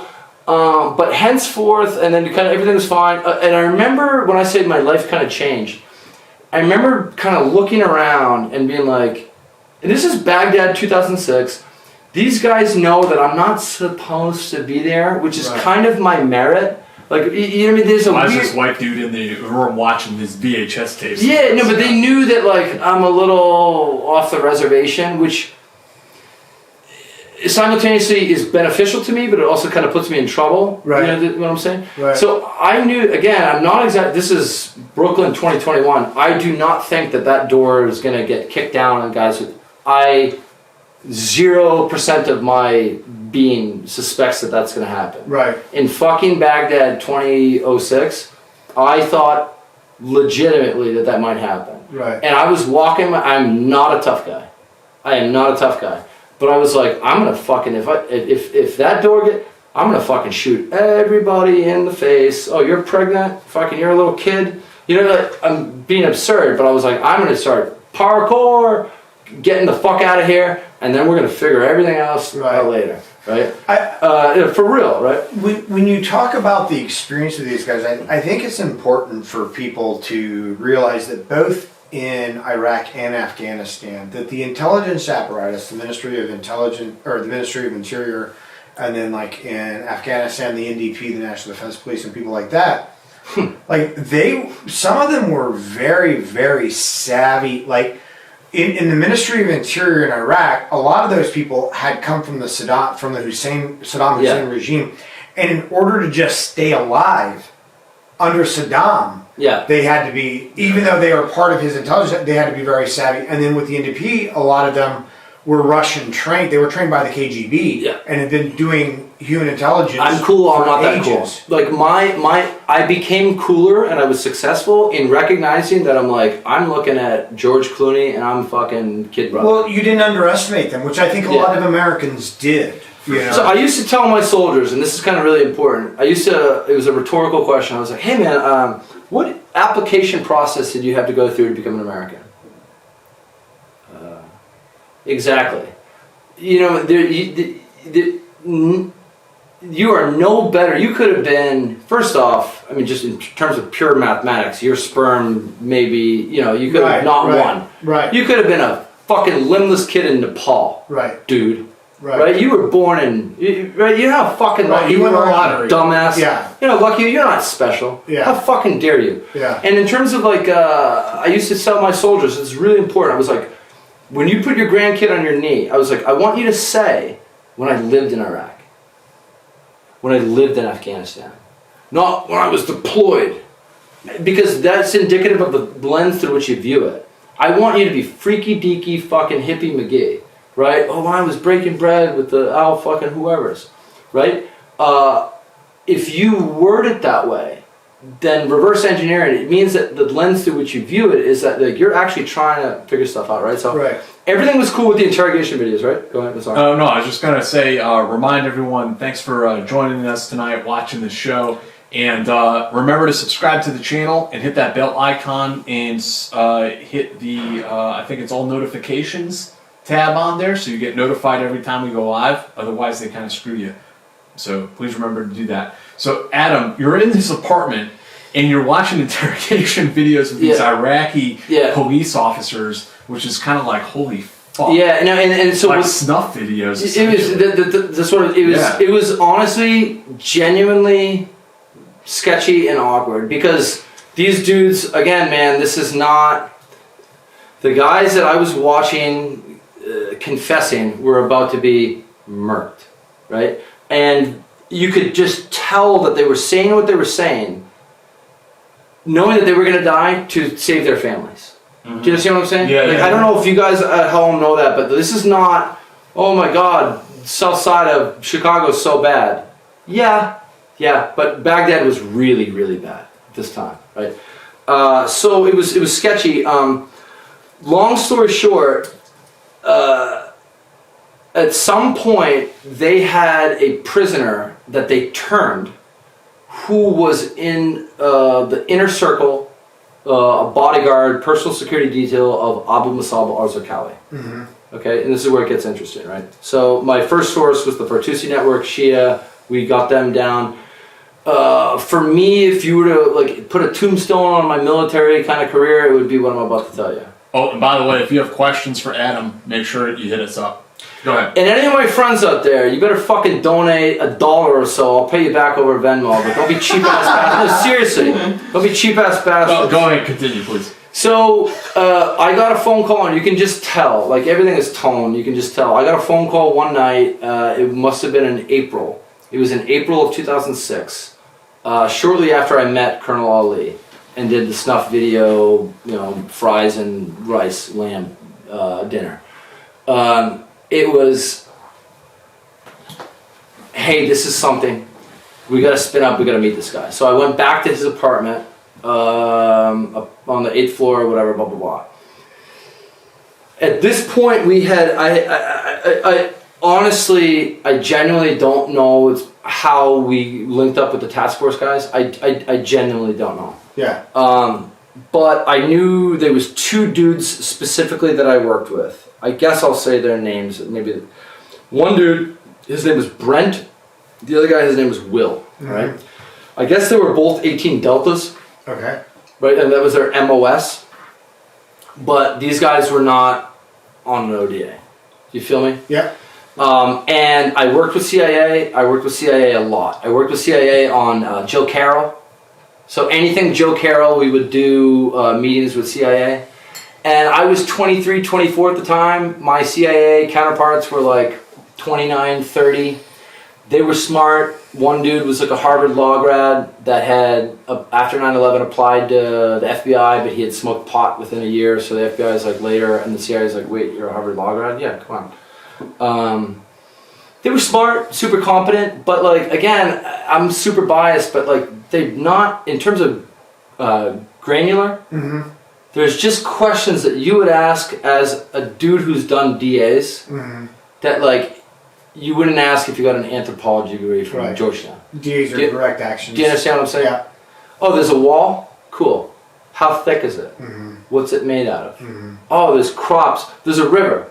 How deep is it? How wide is it? Do I have to go 2 hours to like cross it, or can I just, with my fucking scouts, just wade through it? Do you know what I'm saying? Like, this is granular question. Right. There's a million reasons why I think Army Intel is better than CIA. Well, for what we do in terms of tactical, sure. So we got the phone call, and again, this was the second time. I've never seen. This was awesome. I went to this dude's apartment, Colonel Ali. They had turned, they themselves, my source had a source. So my Shia source that was Colonel Ali had a Sunni source that was in the PSD, Personal Security Detail, of Abu Musab Al-Zarqawi. The Sunnis were kind of losing the sectarian war in Baghdad. So basically like a rah-rah, Al-Zarqawi was kind of hiding out in Anbar, but he would come to Baghdad periodically to give like a rah-rah speech. Mm-hmm. We got a call that Zarqawi was going to south and east of Baghdad, this area called Salman Pak, right? Which southeast of Baghdad is farmlands. It's all Sunni. It's kind of east of Yusufia, Al-Latifia, Yusufia, the kind of triangle of death. It's east of that, Salman Pak, right? This is April, and if you Google Task Force 145, the only thing that you really see is this mission that I'm talking about, right? Which spun from what I'm talking about. So I went there with my interpreter, and we met with Colonel Ali, and he had on speaker, there was like a little coffee table, and he had on speakerphone his guy. And I speak a little Arabic, but like over a cell phone, Iraqi speak, I don't fucking speak Arabic, right? But you could tell that this guy was shitting his fucking pants, that it was not cool for him to talk loud. Mm-hmm. And I just knew that something was going on. So my interpreter, Jamal, shout out Jamal, I hope you're watching. He was just lazed the fuck on. And I knew that it was on, right? So again, Colonel Ali, he called me, hey, this is not a drill. Myself and Jamal came to meet. We heard what his source, Colonel Ali's source, the guy, and I called my dudes in the task force. And 10 minutes later, we're all kind of in the same neighborhood. The guy joins, right? And we ascertained that it was legit and that it was worth spinning up for. I just dropped something. That it was worth spinning up for, right? And so later that night, I went to one of these CIA parties, right? The next morning, I got a phone call. I was like in the office, the SVoIP, the SVoIP. Yeah. I got a phone call, and it was so-and-so who's the chief at the task force. May I speak to Adam at Prosperity? This is him speaking. I want you to know for your source reliability column, we actioned that target last night and did a lot of killing. End quote. Basically, end of conversation. So I don't know how much I can say about this, but we have a source reliability column. There's essentially a matrix, I'll call it 1A versus 3 Charlie, right? Where you could be a drunk ass idiot that's never reported nothing, and you start off as a 3 Charlie, right? But if you for 28 years 90% accurate, you're a 1 alpha, mm-hmm. right? So we have a source reliability column that's ultimately very relevant in our apparatus to how seriously these reports are taken, right? Right. So it was important for him to let me know, hey, your boy fucking hooked that shit up. Like, we whacked dudes, right? They killed. Again, a lot has happened in my brain in 10 years, but I remember that apparently an entire brigade of Iraqi special forces hit the target, because there was like 250, 300 dudes that were guarding Abu Musab Al-Zarqawi. An entire fucking Iraqi brigade of special forces hit the target. They killed like 250 guys. As it were, AMZ absconded, but they killed a lot of his fucking juicy dudes, like a lot of his good dudes. And again, like a boxer, the alpha's the alpha. Once you knock off the guy, the first in charge is because he's, and the second in charge is because he's not as good. Right. So that happened in April, and then we did something similar in May.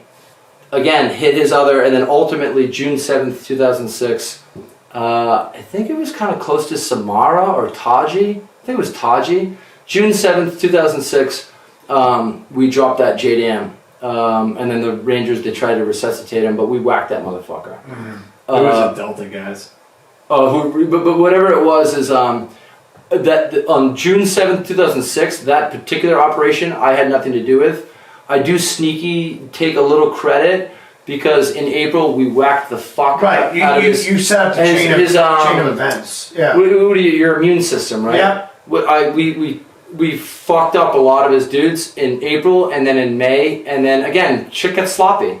And then so, as I understand it, this is 2021, I could probably say this, they were smart enough, AMZ was smart enough to shut his shit off, but his spiritual advisor who visited him did not have, that's how they got the signature. The big controversy was, did the Delta bros smoke him out? The story is that they recovered him alive after they dropped that airstrike. But how alive? Like half alive, like you guys know Princess Bride? Half alive. Half alive to Princess Bride. to the point that he was still somewhat combative.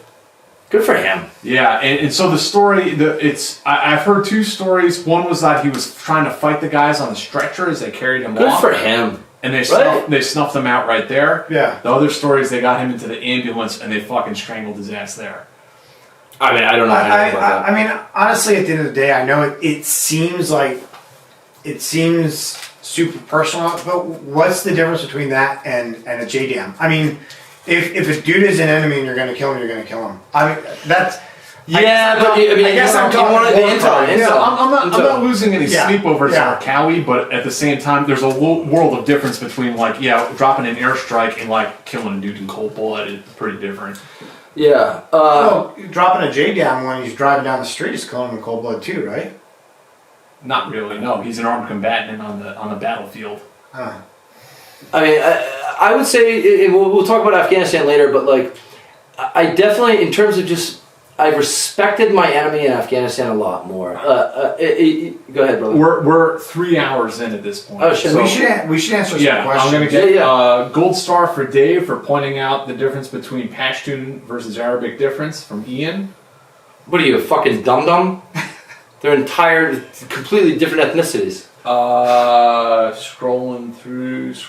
I don't know if a gold scrolling star. through. I'll give you a silver star. Alex Come on. says, "Man, those interrogation videos sounds like a scene from a Michael Mann movie. What's your favorite meal that you had with the source?" Easy. In Iraq, they have bread called samoon, which is like a diamond-shaped bread. You get like a shopping bag of it. It's like $1. Yeah. You cut it in half, and they call it gus. Gus is like lamb that's marinated in vinegar, and then you have cucumbers and tomatoes, like it's like in a sandwich. Yeah, I would say gus. B. Piazzi says, "Crazy. I never knew MI people had such stories." Oh, I have a bazillion, dude. I'm Ginty? sorry to rant. Ginty from BCI. Ginty, thank you, bro. Lithuanian, BCI, Dorchester. DM says, "Love the whole stream." How did Adam go from CI to human? I think some people don't understand. Yeah. So my MOS was always counterintelligence for 5 years. There was a window where, because of Iraq and Afghanistan, and because these are ground kind of warfare wars, there was a necessity for an influx of human intelligence, right? So Right. CI people started wearing the human hat where they normally didn't. That's what I. They're also, though, I want to say to my understanding, back in the day, 97 Echoes, so 97 Bravos were CI, 97 Echoes were interrogators, and and all human were either warrant or officers. There weren't actual, I could be wrong, but I don't think there was an actual human collector MOS back in the day. It was either CI or interrogator, so a lot of the human fell on CI. I know that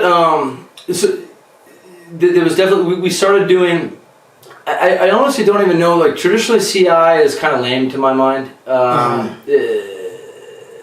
Not really, but it's just not sexy to me.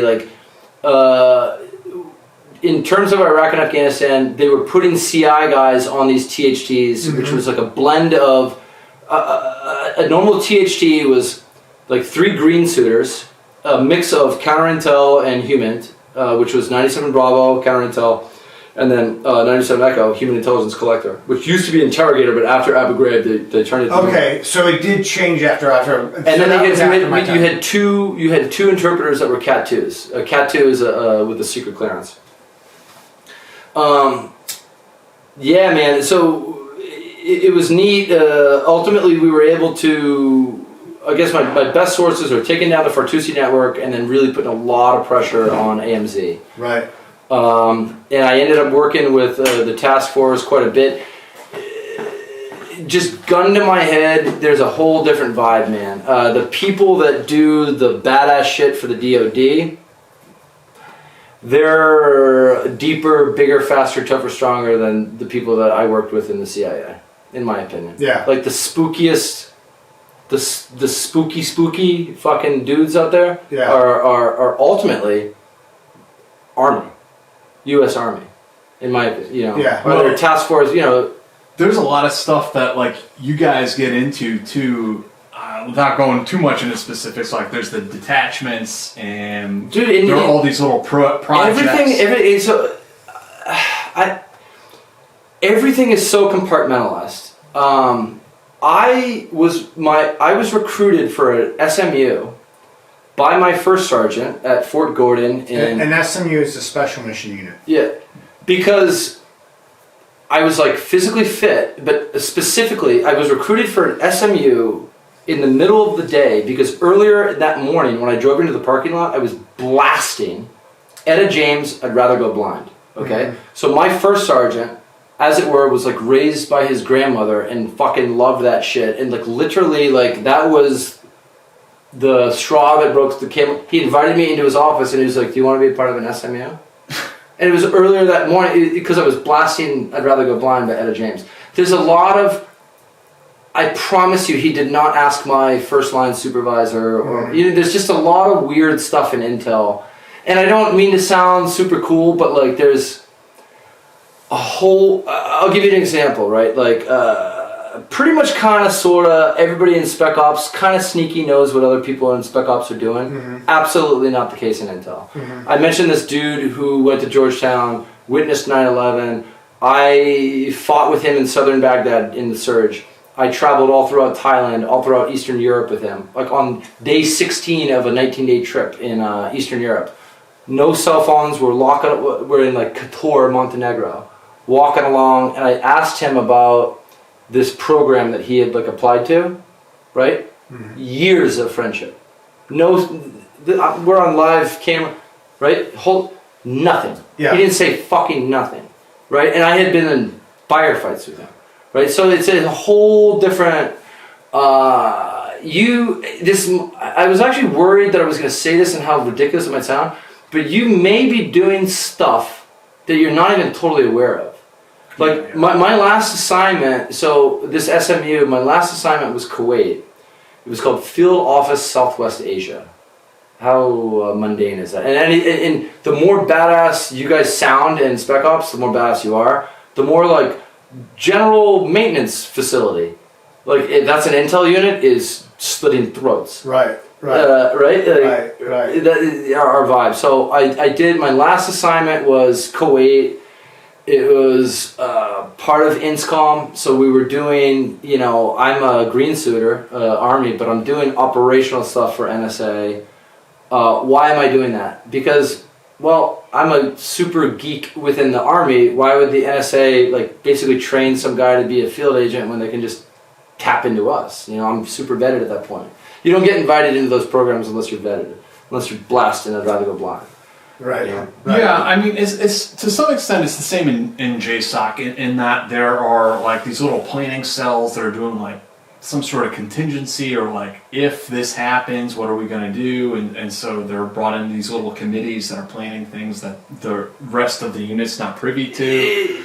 But then there's also intelligence programs within JSOC where like you have a guy who has been vetted very carefully and now because they like who he is and what he's doing. It really boils down to that. Like, brought into this. How can I say this? I have my feet in a couple different worlds. Like I have a regular job. I work in civil engineering. But like I essentially get offers and texts and phone calls to this day because I drink whiskey. I smoke fucking weed. I'm an honest, authentic person who has done bang bang, beat 'em up shit on the record. Right. I'm vetted, Right. It's a small circle, but yeah, it is. It is. I've even known guys in ODAs who were brought on to shit, and they, like you said, they didn't really know what they were doing. Yeah. Like they thought they were setting up non-assisted recovery routes in a foreign country somewhere. They didn't really understand the full-blown scope. Yeah. And I've had conversations with that guy who are, not without getting specific, like, hey, yeah, I understand you were brought onto that, but like, that was part of something much bigger, right? And they're like, yeah. What are you talking about? Yeah, we knew. So the way that we do it in intelligence, I guess, we do tactical, and then strategic. You're not invited to a fucking strategic, because your margin of error in a tactical environment is much wider than a strategic environment. Why? Because in a war zone, they need you. The whole city's burning down. They need you, right? So you can fuck up. Right. You would think that you can't, but you can fuck. You cannot fuck up in Kuwait when the guy you're talking to drives a white Bentley and lives in a $4.1 million house. Right. He doesn't need you. Right. So you can't fuck up. Your margin of error is a lot less. And you're also, like you said, with the walk-ins and with the tactical unit and things like that, you know, it might be... It might be 1 in 10. The people always want us to be more like Joe Rogan, so. I was gonna say, can I do an Elon Musk? Here you go. You can do whatever you want. I'm in fucking Brooklyn. You can do whatever you want. But like you say, like in tactical intelligence, it's like separating the wheat from the chaff. It's like 1 in 10. It's these people come in. But that's your job. So sometimes people apologize to you. They're like, "Oh, sorry for wasting your time." I'm like, "Dude, this is my fucking job. I twiddle my thumbs and I suntan to look good." Right. And there's 100 million stuff that we could talk about, but like. We didn't even talk about like the onion rings or whatever, but like, hashtag onion rings. No, but like honestly, like human intelligence. You have to understand. I know this sounds you're not supposed to use the word in the definition, but it's fucking people, dude. I mentioned Boston and comedy, right? A really good stand-up comic self-deprecates. By self-deprecating, he humanizes, and all of a sudden he creates an environment where it's okay for you to laugh. Oh my God, I thought I was the only person that did that in the shower. I thought I was the only person that couldn't get hard or wet my bed, or gets nervous. You know what I mean? Like, you say stuff like that, the joke is not on you if you're an intel. If I say something like that to you, all of a sudden, 8 minutes later, you share something with me that you wouldn't share to that FBI guy with the perfect fucking hair and the white teeth. I'm dead serious. Right. Like, the joke is not on me. Like, if I'm like, XYZ, and I express like a really human imperfection. Right. There's a chess move there, because you're like, I'm totally being absurd. My uncle molested me too. My cousin actually, he's pretty high up in an IED facility. You know, like my stepbrother, we're really good friends, but he's a huge fucking crack dealer. You share these things because, not that I'm, Ken the Ken doll with the by design, strategically, you want to be flawed. Right. You know. So did you tell the story about the onion rings? So when I first met Jack and I met special operations guys, I was like, for me it was so apparent and so clear how different intel is. I was like, look, you guys are jumping out of the sky in the middle of the night, shooting people in the fucking face. I'm watching porn, looking through Maxim magazines with jihadis. Why am I doing that? Because based on their doctrine, they would get 100 lashings if they were found with a fucking Maxim, right? Right. So you have to find someone's Turkish delight. Right. And one of the reasons that I'm smoking and drinking and and I'm talking about sex, drugs, and rock and roll is, guess what? Keep things fun. I don't give a shit if you work in politics or engineering or banking or human intelligence. At the end of the day, when you want to fucking create an environment where it's like, that wasn't bad hanging out with that guy. What do you mean find somebody's Turkish delight? So here's the deal, man. Every billion, it's so, and this is kind of segueing into New York. I love New York. I love the nightlife. I know where speakeasies are. I'm good uptown, downtown, whatever, right? You gotta go high, low. You need to be able to party on the top deck of the Titanic and the middle deck of the Titanic, and you need to know the password to get to the fucking bottom deck of the Titanic, right? And you need to provide people... That's where the Irish are. You need to provide people, so a jihadi, so getting back to what we're kind of alluding to, I had one guy that he went cuckoo for Cocoa Puffs over fucking onion rings. He had never had onion rings before, right? And he went absolutely bananas. So we would just like kind of watch porn, eat onion rings. I would like sit next to him and rub his thigh. You guys are shooting people in the fucking face in the middle of the night. And I'm eating onion rings, watching porn, and be like, tell me more. Tell me, you create the environment, and then you go back to the meeting room, and then you talk about, You know, the blueprints, right? That's what we do. It's a whole different environment. But you told us before we started filming about Turkish Delight. What do you mean by that? Where does that come from? So I was born in '82, and I remember the cartoon version of The Lion, the Witch, and the Wardrobe. And you have to find someone's Turkish Delight. The Turkish Delight is something, for me it's a metaphor, something that they cannot get elsewhere. How does it relate to The Lion, the Witch, and the Wardrobe? It's a specific example. You read the book but didn't see the cartoon. Right. It shows I have learning disabilities, so I'm not a big fucking book guy, as it were. But the brother, Edmund, goes through the wardrobe. He's cold in this winter wonderland of Narnia, and he's hungry. And you know, the witch shows up. She gives him a hot drink. She gives him Turkish delight. He's never had it before.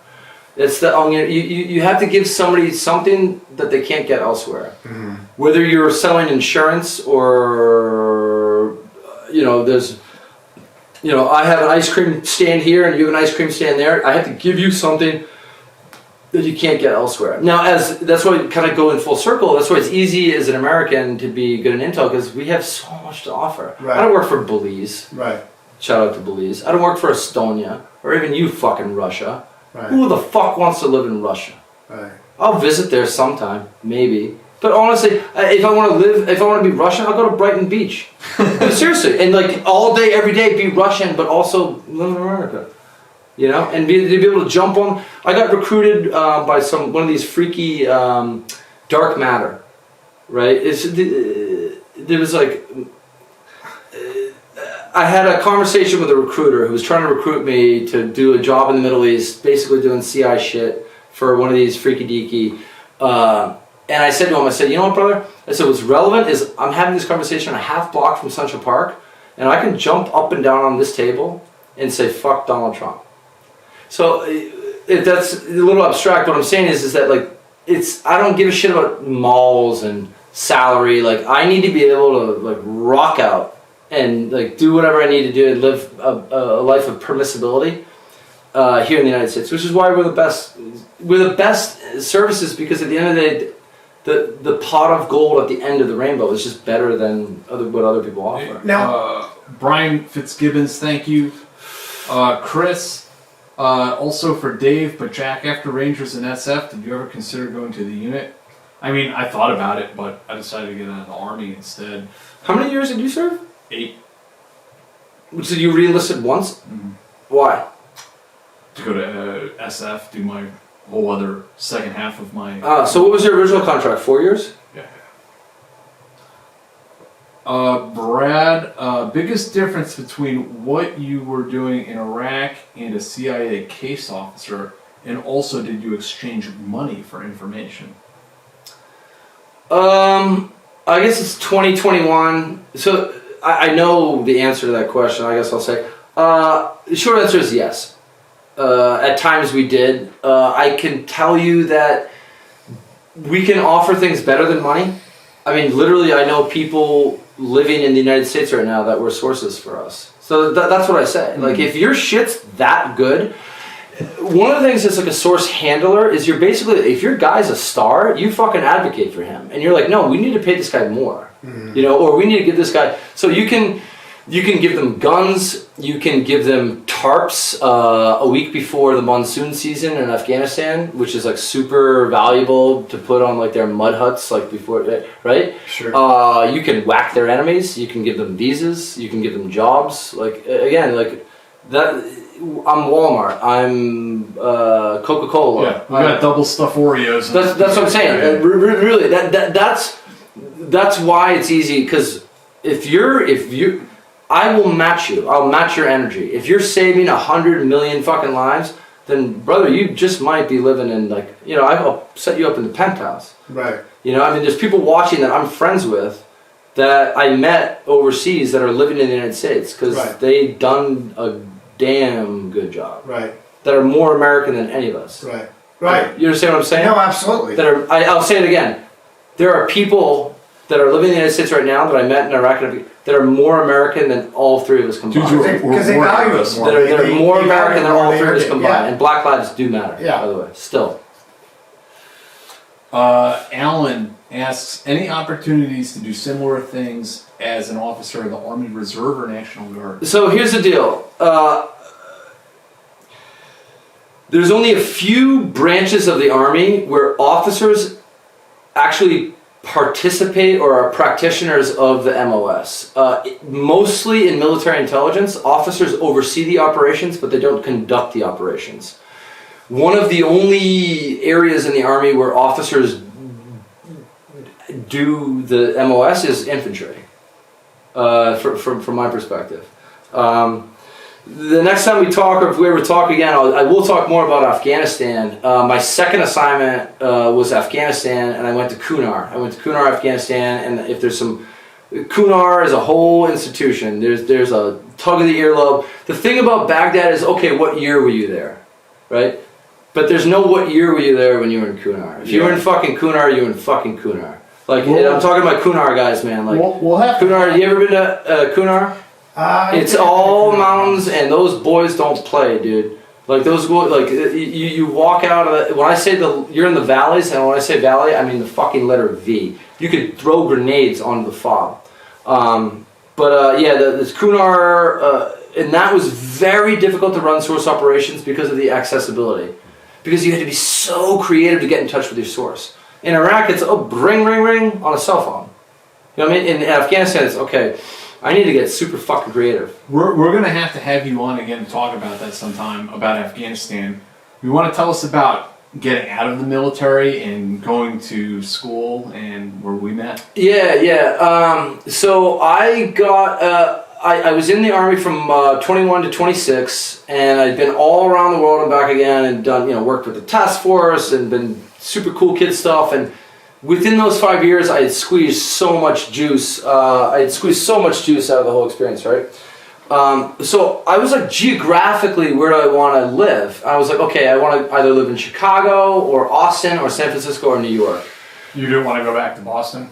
I had lived in Boston. Yeah, I've been there 21 years, and I love Boston. And maybe someday the winds will blow me back there, and I'll raise a family. Great place to. But I'm not done with New York yet. But so I moved to New York City because I was dating a girl that applied to Columbia School of Social Work. We had lived together long enough. She got it. We moved up here together for a semester. I went to Manhattan College, great engineering school. Okay. But I was I'm so fucking sorry. At no point ever was I not the smartest person in the room. Mm-hmm. Ever. A TA, ever. And that just like, I felt like Will Ferrell in Elf. Like physically and fucking hell. The thing I liked about Columbia is that it's Columbia University. Right. So it wasn't just college where it's Manhattan. In that neighborhood, there was older people that were doing law school, journalism school, whatever, right? I didn't feel like Will Ferrell from Elf, right?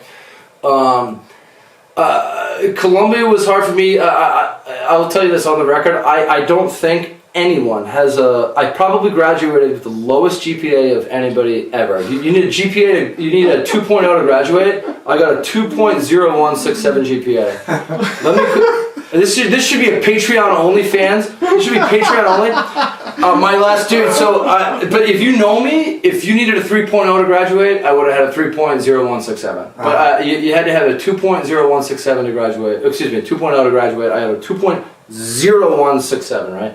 How did I get that? I got a B- on my last paper. How did I get that? My last semester, you took a seminar. A seminar is like 4 points versus like 3 points, and it's like 9 people, 8 people. The girl from Hong Kong whose dad fucking owns the whole place, and the kid from Georgia, I don't mean the state, whose dad's the Minister of Defense. The girl from Mexico whose dad is in the PRI. That's what I'm saying. And then it's me. Right? Yeah. And I had a professor that was an Iranian professor. Okay, fuck it, I'll tell this story, right? So how the fuck did I graduate from Columbia University, right? I threatened my Iranian professor with detention in Egypt, in Mohammed Morsi's Egypt, right? What do I mean by that? So the semester technically ends on the 21st of December, right? But our last class was the 4th of December, and that was when our big paper was due, right? This big 15, 20 page, it's a seminar, Columbia University, paper on theories of revolution, right? You know, it's got to be something, right? It was due at the beginning of the class on the 4th of December, right? The reason that it was due then was because at the end of the week, the guy was going to go take 6 months in Cairo, Egypt. I'll say again, he was an Iranian dude who was going to, in 2013, December of 2013, take 6 months in fucking Cairo, Egypt. With chronologically, it was the Muslim Brotherhood, Mohammed Morsi. Right. I think we were giving them $10 billion a month in terms of military aid. Yeah. Right. So long story short, this guy my paper wasn't done at the beginning of the class, and he wouldn't accept it, which mathematically related to I could not graduate, which means that I had toiled for fucking 3.5 years for nothing. The GI Bill was exhausted, and then just the F that I would have gotten, I can't be accepted to other institutions, even Uncle Frank's Community College, right? So like he was making, the guy was making my life problematic, right? Mm-hmm. So I said to my academic advisor, who was like basically my psychiatrist for fucking 3 years, right? I was like, look, my last assignment was some freaky deaky, like I've been vetted. I did Baghdad, I did Kunar. This guy's like, trust me, this guy's legit. My last assignment. So my last assignment was the only time that I had a real mentor. My boss and my partner was my mentor. This guy was big dick energy and big, right? A man crush on him every day, right?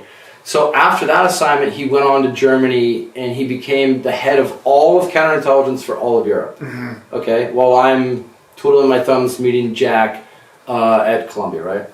So long story short, this Iranian professor is about to take fucking 6 months in the Muslim Brotherhood, Mohammed Morsi, Cairo, threatens to completely sink me, right? Submarine me, or torpedo me, right? So I was like, actually feeling it, like not reading the script, like not Daniel Day-Lewis acting, like actually fucking feeling it. I was like, here's the deal. This fucking Iranian's going to Cairo for 6 months. The United States military spends $10 billion a month, right? I was like a rapper. I would go, I will make one phone call to a guy whose secrets I fucking hold in my back pocket, right? Who like loves me and I love him. And he'll make a fucking phone and I was just say, hey man, I don't mean to alarm anybody, but there's a fishy fucking Iranian floating around fucking Muslim Brotherhood Cairo. Maybe you should wrap him up. So like I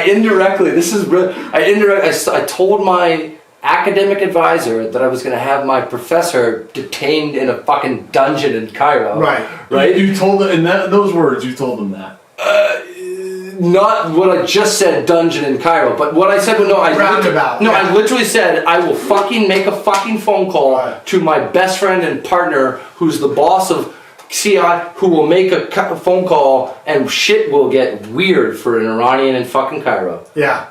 Shit will get weird for a fucking Iranian in Cairo, right? You know what I mean? So my academic advisor knew that I was enough of like, Jesus Christ, that she kind of sort of scrambled. Ultimately, rest in peace, Dean On, who passed away, who was the president, the dean of our college. He was the dean of general studies. He was the dean of our college. Yeah.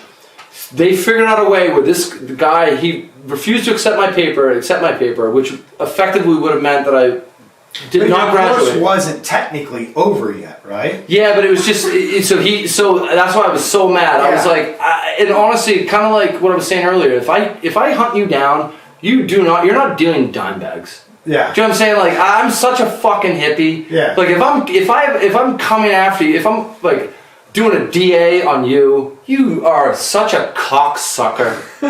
Do you know what I'm saying? Right. So this guy was gonna fuck my whole life up, right? So I said to my academic advisor, and she's like, kind of sort of behind the scenes scrambled. I had done the math that I was like, all right, I need a B-. I got my paper back. It was a B-, corrected, judged by Dean On. That's how I graduated with a 2.0167 GPA. You know, because I threatened my Iranian professor with detention, with a very awkward 3 to 4 weeks in the fucking dungeon in Cairo. Yeah. Well, it might have been more than 3 to 4 weeks. For an Iranian. For an Iranian. Now, the more I think about it, in retrospect, I'm like, wait, he's an Iranian American. Yeah.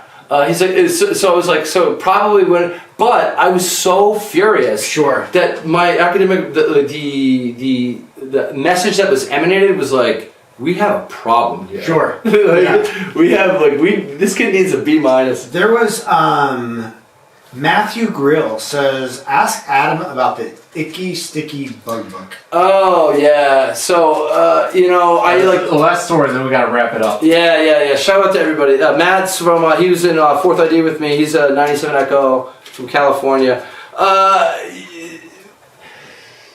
This was George W. Bush's army, right? So like when you go to Austin, which is south of Fort Hood, like maybe if you want to go home with a girl or make out with a girl, you don't say that you're like in 4th Infantry Division. You know what I'm saying? Mm-hmm. So like a challenge, I used to be like, it's funny you ask. I would either say, this is funny, if you know me, I'm a super jokester, right? People would be like, what do you do? And I'd be like, actually nothing. My father invented Oregon Trail. So I kind of, which is like just nuanced enough. There's probably a younger crowd. But the other thing that I would say is I'd be like, I'm an author. Children's book author. I have a book out there, Anthony and the Ant, an icky sticky bug book. We would just kind of play, have fun. Because you don't want to say, hey, I'm a stupid, mouth breathing George W. Bush green machine. When you're like, in Austin, Texas, right? That's funny. I mean, did you? Because we did. Like we just didn't want to tell girls that we were Rangers, like up in Seattle and stuff. So you guys were both second. No, you were third, right? Yeah. So you were second. Yeah, and we would tell girls that. Man, we tell them that we were professional ping pong players. We would tell them that we shined the bumps. Did you guys grow your hair out? Did you grow your hair out a little bit? No. Because I know the first guys, the first back guys. This was Black Beret.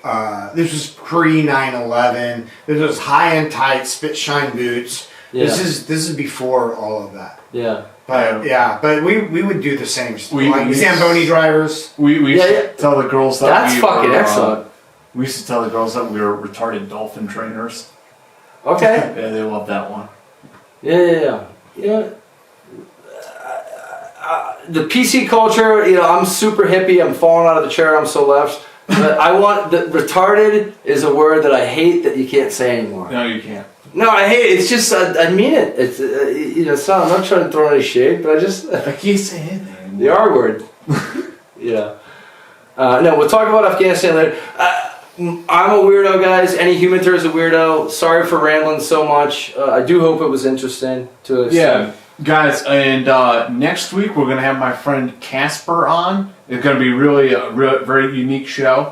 Casper, so in Denmark, there are 3 special operations units, the Frogman Corps, the Jaeger Corps, and Sirius Patrol. So you can probably guess the Frogman Corps is Naval Special Operations, Jaeger Corps is Army Special Operations, Sirius Patrol is very unique. These guys patrol Greenland. And it's more than a year. They're like deployed overseas, and primarily how they're getting around is on dog sled. With Huskies? I don't know if it's Huskies. I don't know what the breed is. We're gonna have to ask Casper about that. So that's some tough stuff, man. That'll be next week. Yeah, like sometimes they don't see the cold breaks you off. I would have thought Sirius Patrol was part of Space Force, but not yet. Not yet. We choose to go to the moon. So it's small. Yeah, I'm going to be very interested to hear what he has to say. And then also, please make sure you subscribe to the channel, like us, comment, let us know how you think we're doing, or if we think we suck. Yeah, Adam, do you have any merch to plug? Yeah, any merch, any website, anything? No. Honestly, I'm mad famous for being unknown. Like I'm very.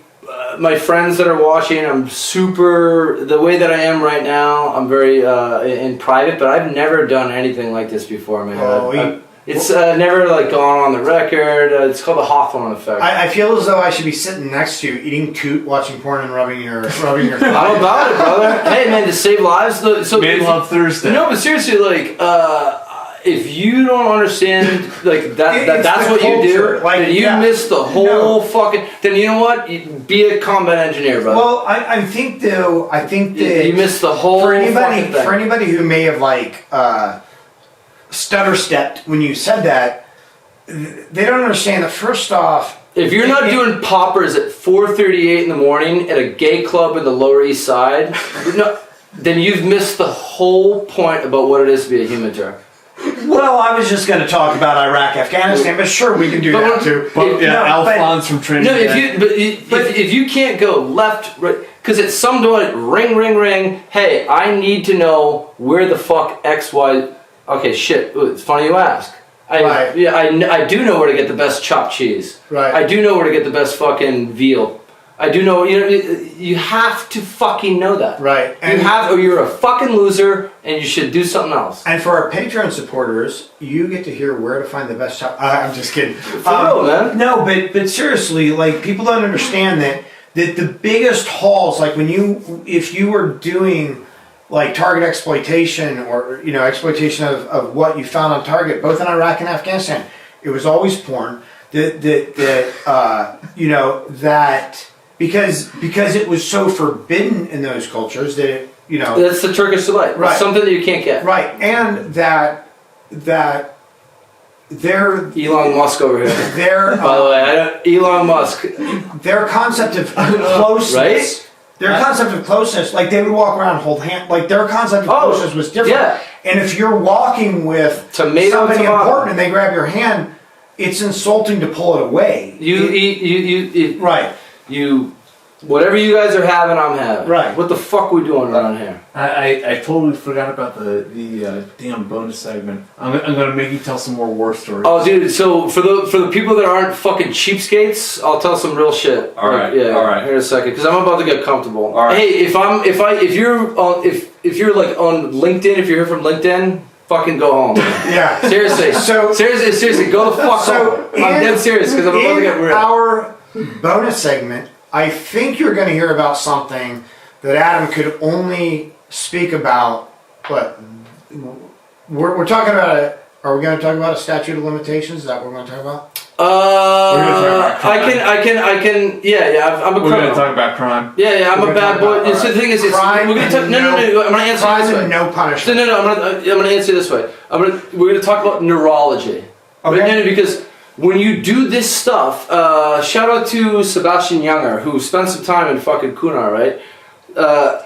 It's a combination of adrenaline and the chemicals neurologically there, and then the concept anthropologically of I'm with some motherfucking gangbangers, and just knowing that comfort, right? That's why combat is so addictive. And then how that translates to a post-military. So what I'm saying is everything is boring. Right. Brother, brothers and sisters, I cannot, as of yet, live in the tumbleweeds of wherever, right? I can't go to the mountains of wherever and be like, don't you love how quiet it is? No, bitch, I don't.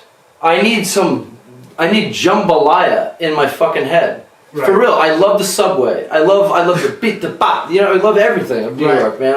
I need to, when you go from 35,000 fucking feet, neurologically, like running spies, like dudes who are like, psst, that guy that you want, yeah, I know where he's gonna be tomorrow night, and then you whack his fucking ass with dudes like you. You better be a hot fucking girl, man, if I'm gonna get excited. All right. You know what I'm saying? We'll see you guys on the bonus segment. Sorry, sorry, Mom. Next time. Sorry, Mom. I got a lot of like friends and family that are watching. It's cool, man. No, that's awesome, man. It was. But you have to be authentic, dude. Yeah. Dude, you were awesome. It was great. I rambled forever. People fucking loved you. Yeah.